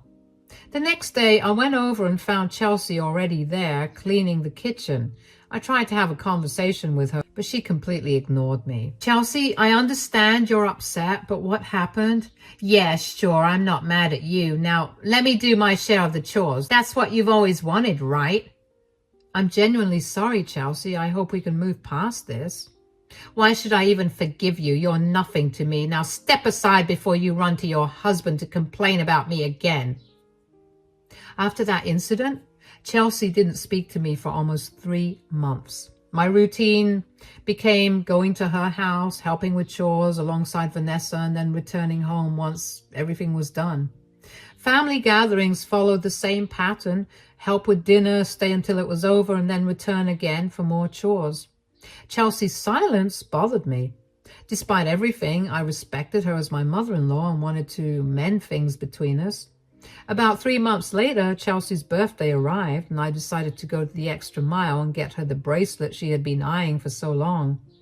I talked to Austin about it and planned to surprise her with it at her birthday party. However, her reaction was not what I had expected. What's this, a cheap bracelet? I thought you would like it. I wanted to do something nice for your birthday. Nice? This is pathetic. You think you can buy my forgiveness with this trinket? No, Chelsea, that's not it at all. I just wanted to show you that I care. Care? You care about nothing but yourself. You're useless, Blair. Always have been, always will be. Vanessa was 6 months pregnant at the time, and she gently pulled me away during the party because she could see I was upset after how Chelsea had treated me when I gave her the gift. Hey there. Don't let Chelsea get to you, Blair. She's been acting like this for a while. I even talked to Chase about it, but he asked me not to interfere. Chelsea can be unpredictable, so don't take her words too hard. But I really feel like I messed up. Chelsea is Austin's mom, and I love him so much. I never meant for this to happen. She has been this way before, typical Chelsea behavior. But things turned out fine. She'll forget about it eventually. Just give it time. Vanessa and I barely exchanged more words before the sound of clinking glasses filled the room. Clink, clink. We turned to see Chelsea holding a champagne glass ready to make an announcement. Attention everyone, I've been managing this household for years, holding the family together. I thought it was time I gave myself a little birthday present, so I'm thrilled to announce that I've purchased a vacation house on the outskirts. Next weekend, we're having a party there for all my close ones to celebrate.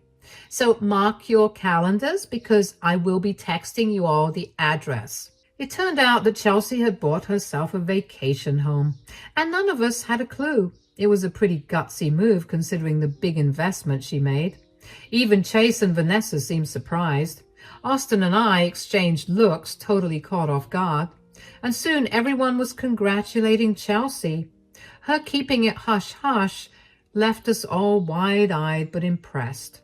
Once the cake was cut and people started eating, Vanessa came up to me. Chelsea quickly grabbed both of us and took us to a quiet spot in the room. Hey guys, you must have heard about the vacation house. Congratulations, Chelsea. Thanks. So about the party next week, I'd really appreciate it if you could bring some homemade dishes over for it. You know, like snacks or drinks. That sounds cool. I'll text you the food I'll be getting in a day or two. Also, Vanessa, I'll be leaving a day early for some extra prep, so you'll be alone at the house. Just make sure everything's okay and you can come an hour before the party starts with the food. The same goes for you, Blair. Okay, Chelsea. After Chelsea told us about her vacation house, her behavior was different. She suddenly seemed happier, which was rare. I was pretty sure she was not as mad at me anymore.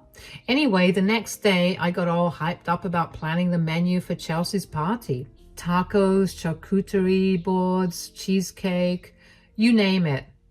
I texted Chelsea about it and she seemed thrilled. For the next few days, it was all about prepping and cooking. I scoured multiple grocery stores for ingredients and went full steam ahead with the prep the day before the party.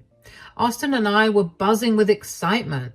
Chelsea had even told Austin we could crash at the vacation house overnight since it was in the forest and far from the city. Safety first, she said. I was genuinely looking forward to a cozy family gathering. But little did I know, trouble lurked ahead. On the day of the party, I packed all the food I had slaved over along with a small bag for me and Austin. He was ready, car in the driveway, and off we went. As we left the city and drove into the forest, everything seemed peaceful. There weren't many cars in sight on the road. It was getting dark, but we were enjoying the ride. Then, out of the blue, I spotted a pregnant woman on the roadside, limping. It didn't take long for me to recognize her. It was Vanessa. My heart skipped a beat and I asked Austin to pull over. Vanessa, what are you doing out here? Where's Chase? Oh my God, Blair, Austin. Please get in the car. Let me grab some water. But why aren't you at Chelsea's? Don't even ask, Blair. Chelsea, she's such a witch. Just an hour ago, Chase and I went to the address she sent us. It was this huge, beautiful vacation house, but when I walked in, Chelsea snatched the food I got her and showed me the door, telling me to leave. What? Why would she do that? She said the party was only for real family and that I'm not part of it. She kicked me out. You shouldn't bother going either, Blair. She is never going to accept us. And what about Chase? Did he just stand there while my mom said all of that to you? Pretty much. He didn't stand up for me. When I begged him to at least drive me home, he asked me to walk because he was busy with the drinks. Wow. I always knew Chase had always been Mom's favorite, but favoring her over you in this condition? Unbelievable. I can't believe this. Chelsea really went too far this time. Oh my God, screw this. We're not taking this food over to her place. We'll deal with my mom's tantrums later. Right now, let's just focus on getting Vanessa home. Austin made a U-turn. I sat in the back with Vanessa trying to calm her down. When we got back home, I made some tea for her to chill. I suggested she crash in the guest room, and then I realized I hadn't checked my phone at all. It turns out Chelsea had blown it up with like 20 missed calls. I felt this rage bubbling up inside me because of what she did to Vanessa. So I stormed into the living room. I just had to let Chelsea have it. Oh, that fury inside me needed an outlet. So yeah, I called her straight to say it to her face. Hey, where have you been? You're super late. The guests are all here and I've been trying to call you. What's going on? I am with Vanessa. She told me everything. Why are you worried about Vanessa? I need you here with all the food in an hour and then you can go back home because you were never invited to my house in the first place. No way. I'm not bringing anything over to your place. You always treat Vanessa and me like we're nothing. We've been helping you out all this time and you do not even see us as part of your family. And what about Chase? He doesn't seem to care about Vanessa even though she's carrying his child. It's unbelievable. Now, Blair, do not get all riled up. You should be grateful to be part of my family. Your background speaks for itself. A mother who passed away and a father who drowned himself in alcohol. You had no one. And now you're envious of the attention I get from my sons. You'll never know what it's like to have a family because I'll never let you be a part of this one. That's it, Chelsea. You can deal with your own party. We're out. Fine, Blair, suit yourself. But remember, you'll regret crossing me. I will deal with you tomorrow when I get back. I could not believe it when Chelsea attacked my family like that. She brought up stuff that had nothing to do with the situation. Sure, I came from a family with some struggles. My mom passed away when I was young and my dad had issues with alcohol, but he was never abusive or anything. He even went to rehab to get better. Chelsea crossed a line she didn't need to. Vanessa was already asleep in the guest room and Austin seemed tense in our room. I filled him in on everything and we brainstormed a plan. Chelsea had this habit of pretending everything was perfect, hosting these big get-togethers where she flaunted her kindness. But I knew there was more to her. Chelsea used to be a respected teacher before she retired, with lots of friends in the community. People admired her for her warmth and generosity, so I came up with a plan to expose her true self. I decided to record our next argument and share it with her friends in the group chat. I knew it would show them who Chelsea really was, and before doing anything, I talked to Austin about it. He knew how Chelsea could be, and he agreed it was necessary. The next day around noon, Chase and Chelsea showed up at our place. Vanessa was already in on the plan, and she was waiting in the living room with Austin, ready to record everything with her phone hidden and the camera on. Meanwhile, I guided Chase and Chelsea into the living room. Oh, Vanessa, why did you have to stay here last night? I bet Blair's filling your head with all sorts of nonsense. You shouldn't be influenced by her. She might turn you against the family. We wouldn't want that. Chase, please, this is serious. Blair's not making anything up. She's opened my eyes to what's really happening here. Now, Vanessa and Chase, take your argument home. Let me handle this. Blair, you seemed pretty confident on the phone yesterday. Chelsea, do you even realize what you did? You put Vanessa in danger last night. And you're acting like it's no big deal. How could you do that? Do you even realize how bad things could have gotten? She was stranded with no one around. Look, she's not part of my family and she wasn't even supposed to be there. So I had to send her home, pregnant or not. Sure, I host these gatherings every month to keep up appearances, but that's just for show. Do you even realize the respect and favors I get from these people? They think I'm doing it all for them, but really I'm just using them to my advantage. I need you all to do one thing. Put on a happy face, act like we're a happy family, and do not let anyone see the truth.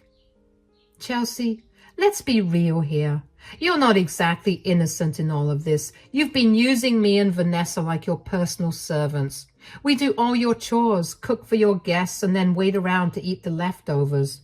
How about I spill the beans on that? Do you think your precious reputation will survive? No one is going to believe you. Those fools practically worship me. Wow, Chelsea. Did I hear you correctly? You were basically calling your own family and friends fools for falling for your act, and you're openly admitting to using them for your own advantage? Well, Blair, it is not as harsh as it sounds. Mom, enough is enough. I've stayed quiet for too long, but do you really think all of this is fair? Blair is part of my family, and if you can't accept her, then I'm sorry, but I can't accept you. You've crossed the line. It's time you realize that your behavior is hurting not just Blair, but me as well. Well, well, well, Austin, is this how I raised you? Talking back to your mom like this? Mom, I've stayed silent for too long. Blair is part of my family, and if you can't accept her, I can't accept you. Thank God I didn't turn out to be like Chase. Oh, really, Austin? You think you're better than me? At least I'm the man in my house. Enough, both of you. Blair, you deserve this. And Vanessa, you've changed too. I wish something bad had happened to you and your baby last night so you could have learned a lesson. Now you have 2 minutes to go into the car if you want to come home. I'm not coming home. Vanessa, what? Chase, don't bother. She's made her choice. Let her side with Blair. She'll regret it soon enough. Chelsea and Chase stormed out of the house. We heard the car engine start up and they left. An awkward silence filled the living room. I glanced at Vanessa and she gave me a nod. I got it. Thank goodness we have what we need. Let's wait until the evening. Everyone is usually active in the group chat then. In the evening, we knew it was time to act, so I bravely posted the entire 10-minute video we had recorded earlier in the group chat. We held our phones tightly, waiting for responses. Slowly, one by one, people started watching the video. At first, there was complete silence. It felt like everyone had seen it, but no one was saying a word. Then, one of Chelsea's friends broke the silence with a message. Well, we always knew there was something off about Chelsea. And, whoa, this is the real reason why Vanessa and Blair weren't at the party last night. Some couldn't believe a mother-in-law could say such hurtful things to their own daughters-in-law and grandchildren. More messages followed from others, expressing shock and disbelief. After about 10 minutes, our phones started blowing up with calls from Chelsea and Chase, but we decided not to answer. We had endured enough for one day. 15 minutes later, there was a loud banging on our door. It was Chelsea and Chase demanding that we open up. There were tears streaming down Chelsea's face. Blair, what you did was pretty gutsy, huh? You're going to pay for this. You thought you were being brave by secretly recording me like that.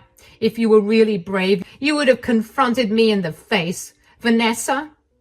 Vanessa, come on, let's go home. Blair might have gone about this the wrong way, but why did you record that video? Open this door right now, or... Legally, this is my property. If you don't leave, I'll have to call the cops. It doesn't matter if you're family. So, like this whole thing happened about 3 months ago, and let me tell you, a lot has changed since then. First off, Vanessa stayed with us because she needed a break from my brother, Chase. She was so fed up that she even threatened to leave him, but Chase begged her to stay and promised he'd do better. He even kicked Chelsea out of the house because he realized he'd been taking her side too much. After about a month, Vanessa moved back in with Chase, and let me tell you, things have been way better between them. They even had a baby, my little nephew, Corey. It's been like a breath of fresh air after all the drama we went through.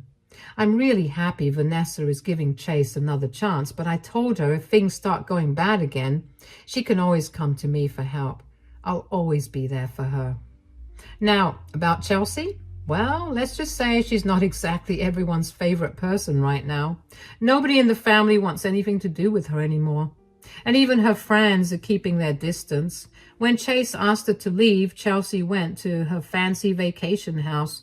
But she still calls Austin sometimes, begging for forgiveness and promising she'll never treat me badly again. It's kind of sad, but honestly, she brought this all on herself. Right now, Austin and I are just focusing on ourselves. Maybe someday we'll give Chelsea another chance, but not right now. She's got a lot to prove to us before we'll even think about forgiving her. My name is Sage and I'm 34 years old. Today, I have a kind of silly story to tell you, but it's still something that bothered my family for years before my husband and I finally put our foot down. Let me start from the beginning. I met my husband, Matt, when we were in high school. We were good friends, but we never dated. After we graduated, we lost contact with each other because we traveled to different states for college. After graduating from college, Matt came back to our home city, and a year later I came back too. We happened to run into each other at a grocery store and went right back to hanging out like we did back in high school. We developed feelings for each other, and after dating for 3 years, we got married. Our relationship was perfect. Matt and I were always on the same wavelength, and there was almost nothing that we disagreed on. So when Matt asked me if I wanted to start a family only a few months after we got married, of course I agreed. We were both in stable jobs and were more than financially ready for a child.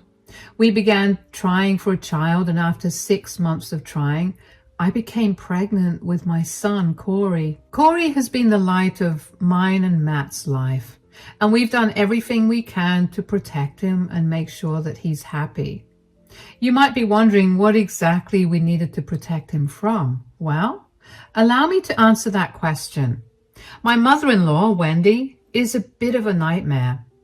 Back when we were in high school, I remember she would do anything she could to embarrass Matt. She would show up to pick him up in the most bizarre outfits, or she would blast the most embarrassing songs. She would send Matt the most inappropriate school lunches that initially had all of us in stitches, but as they got more frequent, they began to get horrifying. Anyway, I'd assumed that she left that back in the day, but apparently she loved to terrorize kids. Wendy and I had a cordial relationship. We didn't hate each other, but we also weren't each other's biggest fans. When I found out how much Matt was scared of her, constantly trying to joke around at his expense, my impression of her only went further down. I only kept the relationship cordial because she was still Matt's mother at the end of the day, and I did not want to disrespect her. Matt and I decided before Corey was even born that if Wendy did any of the things that she did to Matt, we'd cut contact with her. Well, Wendy began terrorizing Corey almost as soon as he could talk. She kept pushing him around, taunting him, and basically doing anything she could to get a rise out of him. Every time Matt and I tried to put our foot down with her, she'd burst into tears and tell us that she was sorry and that she would never do it again. She would beg us to not let her be apart from her only grandson, and she would tell Matt that he was the only family that she had left, essentially manipulating him into feeling sorry for her. Matt and I would cave in and forgive her for a few weeks, and she'd behave well, and then she'd start again. This went on for 3 years, which is something I deeply regret. And then one day, Wendy came over to spend time with us when she suggested that she'd take Corey to the park for a walk. I was hesitant about sending him with her because I made it a point to only let Corey be around her when Matt and I were present.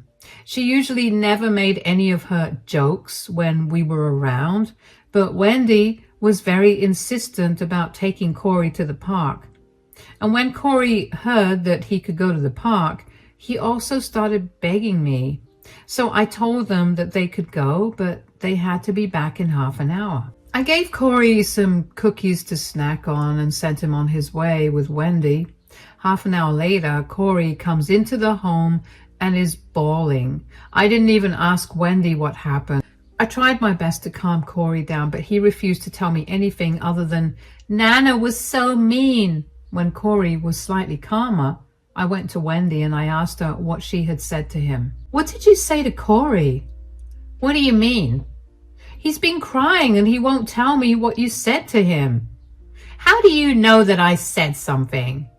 "Well, he wasn't crying when he left the house with you, but after he came back, he's been crying nonstop." "So? It could have been one of the boys at the park that said something mean." "Corey told me that you said something mean to him. Can we not play this game? Just tell me what you said." "I didn't say anything mean. I was just pulling his leg." "Corey, sweetie, come here." Yes, Mama?"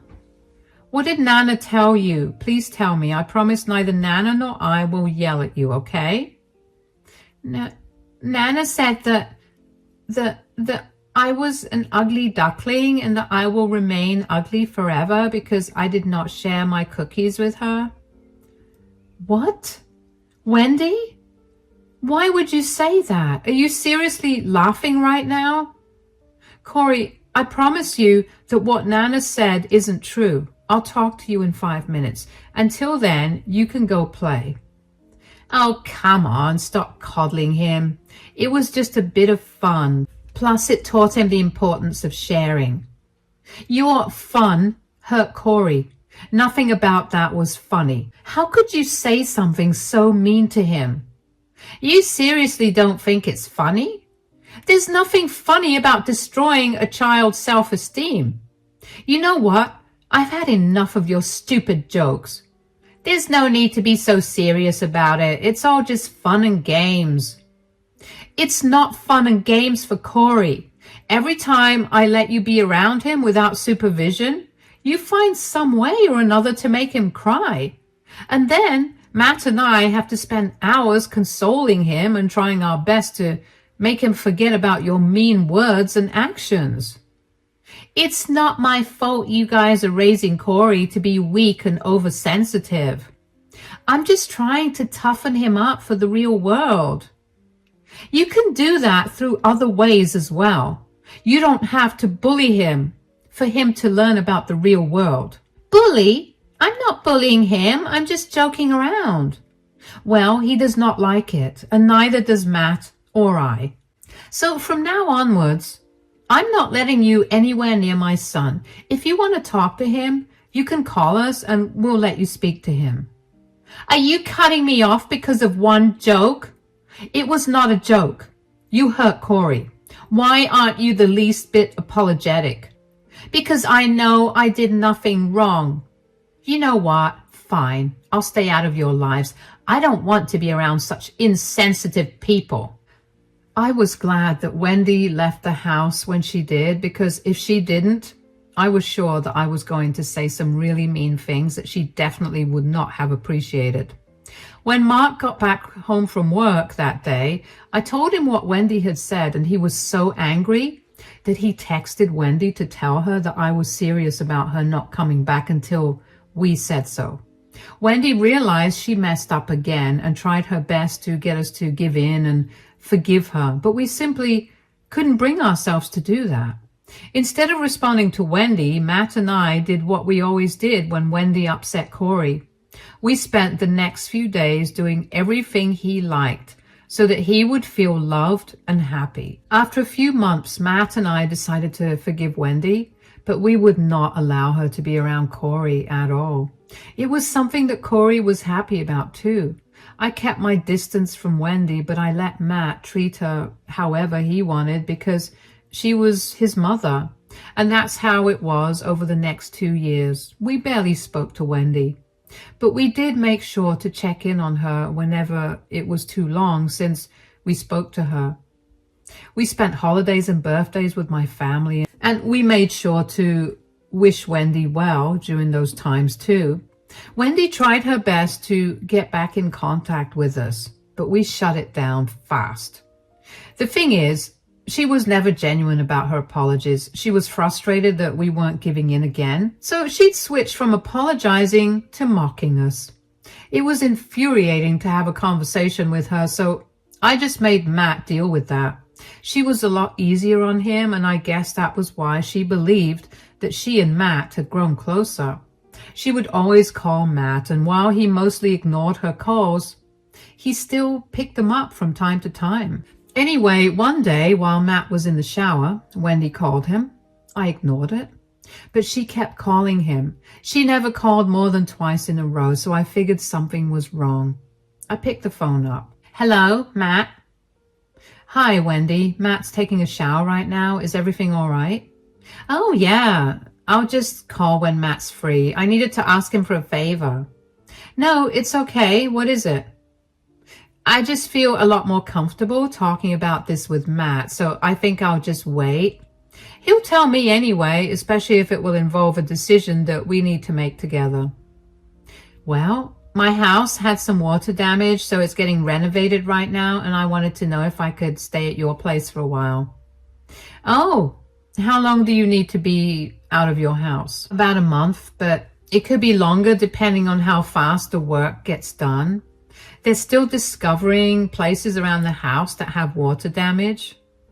Ah, I know that we don't exactly have the best history, but I would really appreciate it if you help me out. You know that I don't like you being around Corey. You always use him to play pranks, and not only is it embarrassing for us, but it's also very embarrassing for him. I know. I got it from the last time you yelled at me. I have nowhere else to go. I wanted to talk to Matt because he'd be more understanding about this.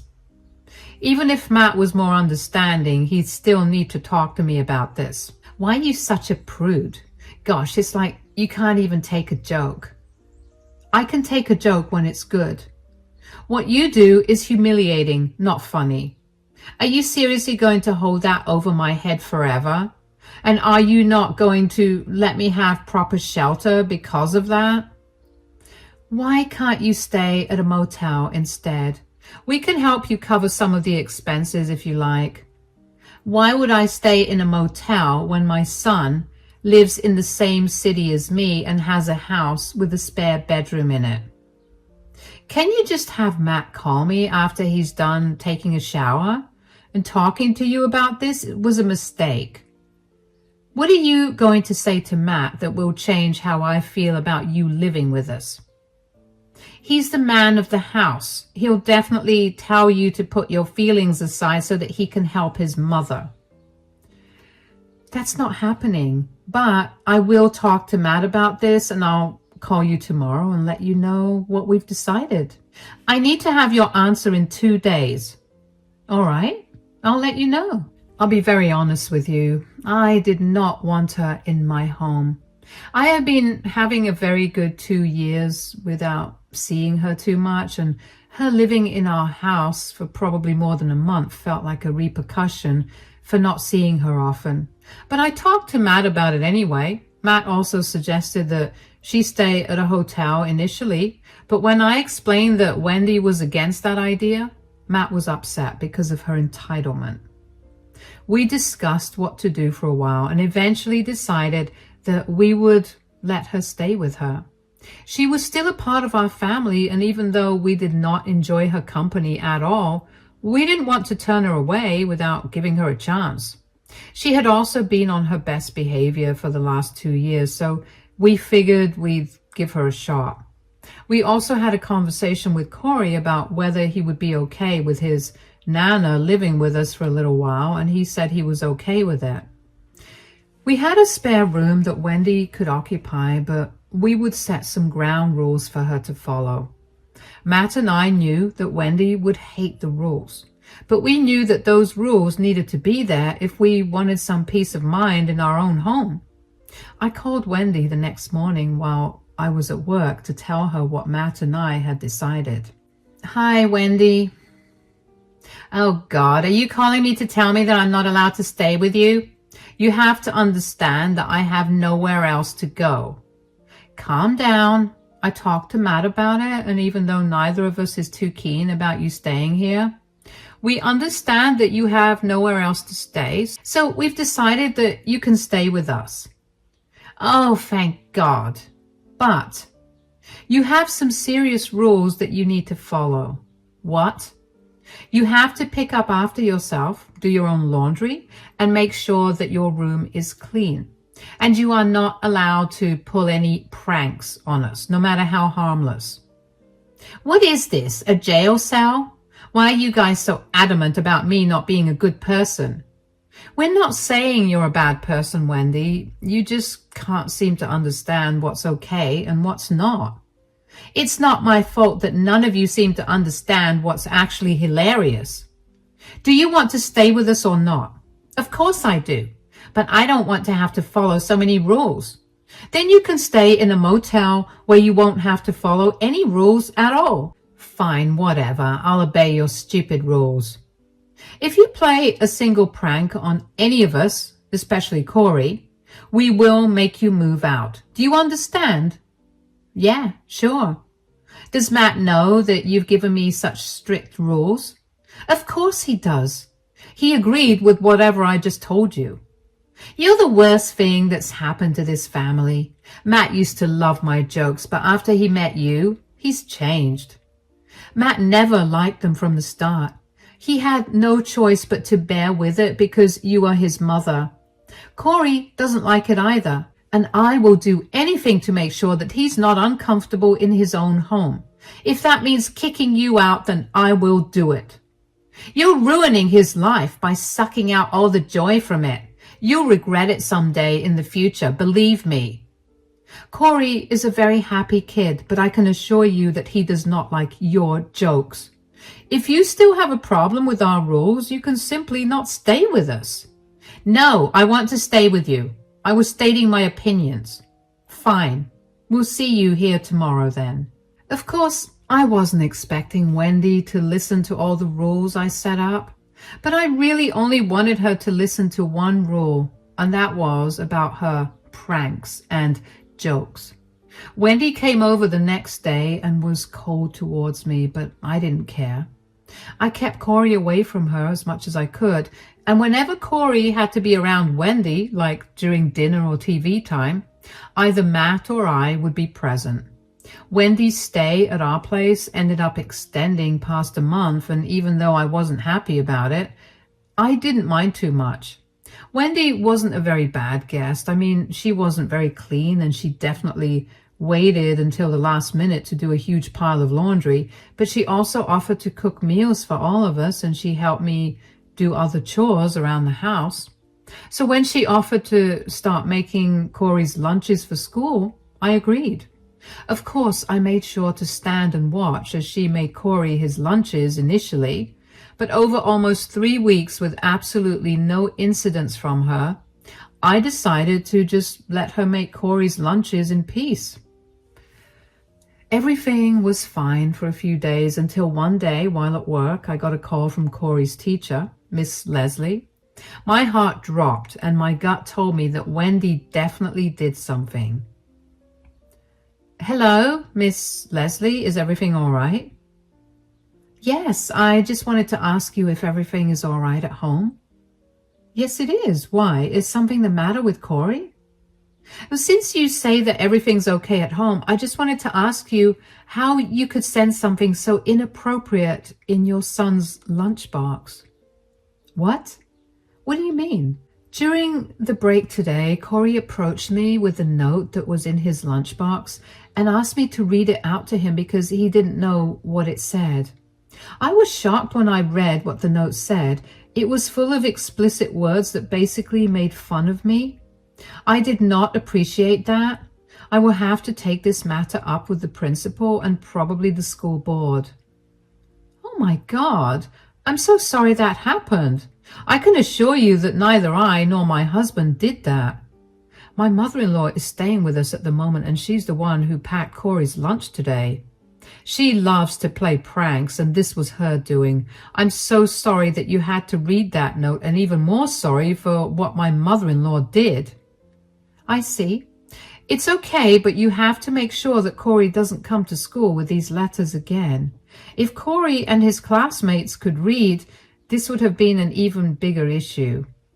Yes, I understand that. I'll make sure it doesn't happen again. Is there any way for you to not report this incident?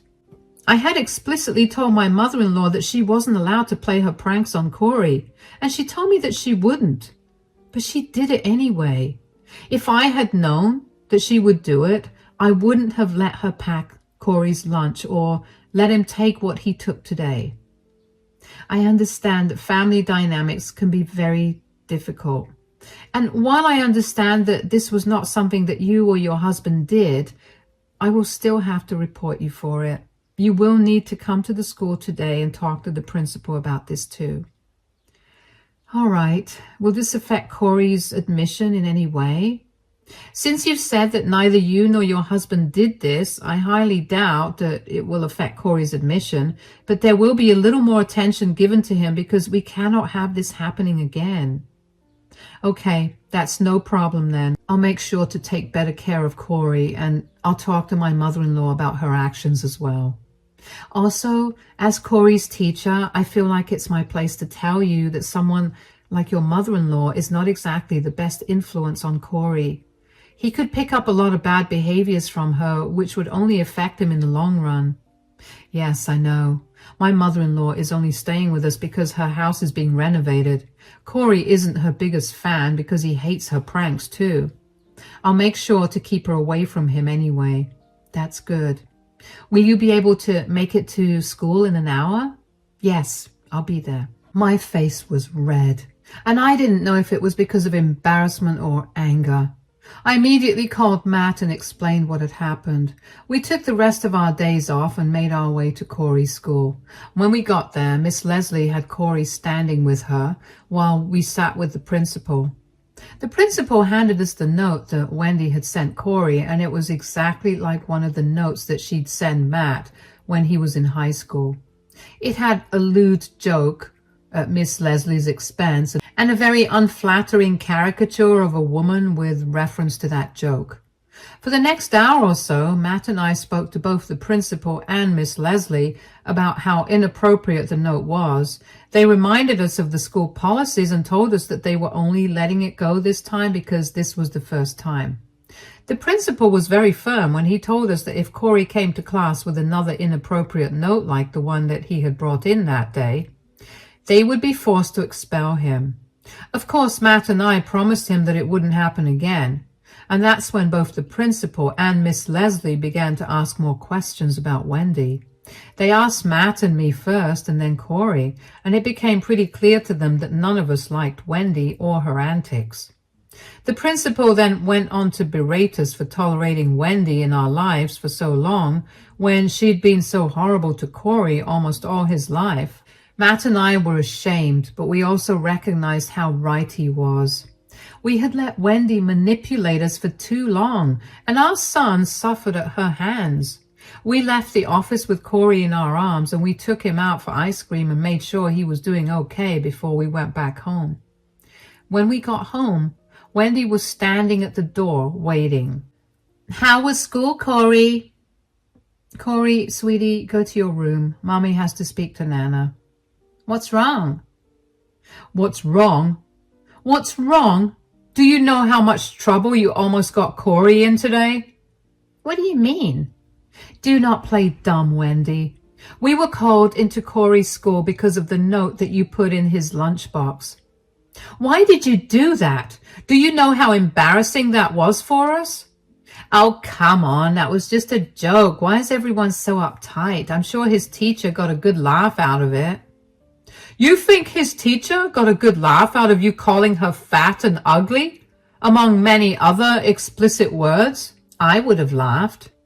"Nobody cares about that. Nobody cares about what you find funny or not, Mom. You almost got my child thrown out of school because you thought something was funny." "Geez, when did you get so uptight? You used to love all my jokes." "I liked them when they weren't embarrassing or hurtful, but this is crossing way too many lines. Sage and I had to sit in front of the principal today and listen to him and Corey's class teacher berate us for the note and for letting you near him." "So, let them say what they have to say. You're not going to listen to them, are you?" "Of course I'm going to listen to them. I've tolerated enough of your humiliation, and it's time for you to go." "What? You're choosing some humorless loser's words over your own mother?" "No, I'm choosing my son over your humorless gags. You need to get out of our house and out of our lives for good. I don't ever want to see your face again." "You can't be serious. You're my son. You can't just abandon your mother this way. Sage, say something." "We warned you before you came to stay with us that we would kick you out if you played any more pranks. You agreed to not do it either, and now that you did, you need to face the consequences." "Fine, you can kick me out of the house, but you can't kick me out of your lives for good. I promise I won't do this again." "You've made this promise 1,000,000 times already, and every single time you've broken it. Why would I believe you now? You've caused enough distress to my family, and now I won't allow any more. Pack your bags and leave. Son, please, you can't keep me away from my grandson and you. I love you so much. I'm your mother. You should have acted like my mother instead of some monster who loved to humiliate her grandson as a joke. Get your act together and leave us alone. Matt left us standing there and locked himself up in the bedroom. Wendy was a crying mess, and she kept asking me to get Matt to change his mind, but I was firm with my decision to not help her out. I was a little sad for her, but my anger towards her far outweighed any sympathy I felt towards her. We had given her so many warnings about her behavior and her jokes, but she never listened to them. I don't know why she was so upset when she should have seen this coming. I know that she thought Matt looked up to her as a role model, but that stopped being the case when Matt was 16. I helped Wendy pack her things up after that. She kept taking breaks to cry, but I kept going. I was not going to coddle her or try to make her feel better. She deserved to feel a little remorse. I hoped that would at least knock her down a peg. I hoped she used this as a lesson to be more considerate of other people's feelings. I thought about this while I was packing Wendy's things up, but those thoughts were swiftly gone when, right before she left, Wendy looked at me with spite and told me that she was going to fight to get her grandparents' rights over Corey because she was going to be in our lives whether we liked it or not. She was never going to change. The next few weeks was spent hiring a lawyer to fight against Wendy because she really did try to fight for her right to visit Corey. However, Corey explicitly stated that he did not like Nana and did not want to be around her. Along with that, I got reports from Corey's school about Wendy's inappropriate gag. That was enough for Wendy's request for visitation to get denied. Wendy was fuming at that. She kept trying to contact us to tell us that she was never leaving our lives. She even went as far as to show up at our house at random times just to knock at our door and scream like a banshee. Initially, Matt and I ignored her, but when we noticed how terrified Corey was getting, we decided to file for a restraining order against Wendy. Once we were granted that, Wendy stopped coming around. That did not stop her from blasting us on social media for being horrible people with no sense of humor or care for their family. Matt and I decided to block her and move on with our lives. Knowing that Wendy isn't going to be a part of our lives for a very long time is a very comforting thought. I feel a lot more at peace, and Corey is even happier. He no longer has nightmares or worries about every little thing. I don't know what's been happening with Wendy, and I don't care to know either. We're back to being the perfect, happy family, and there's nothing better than that.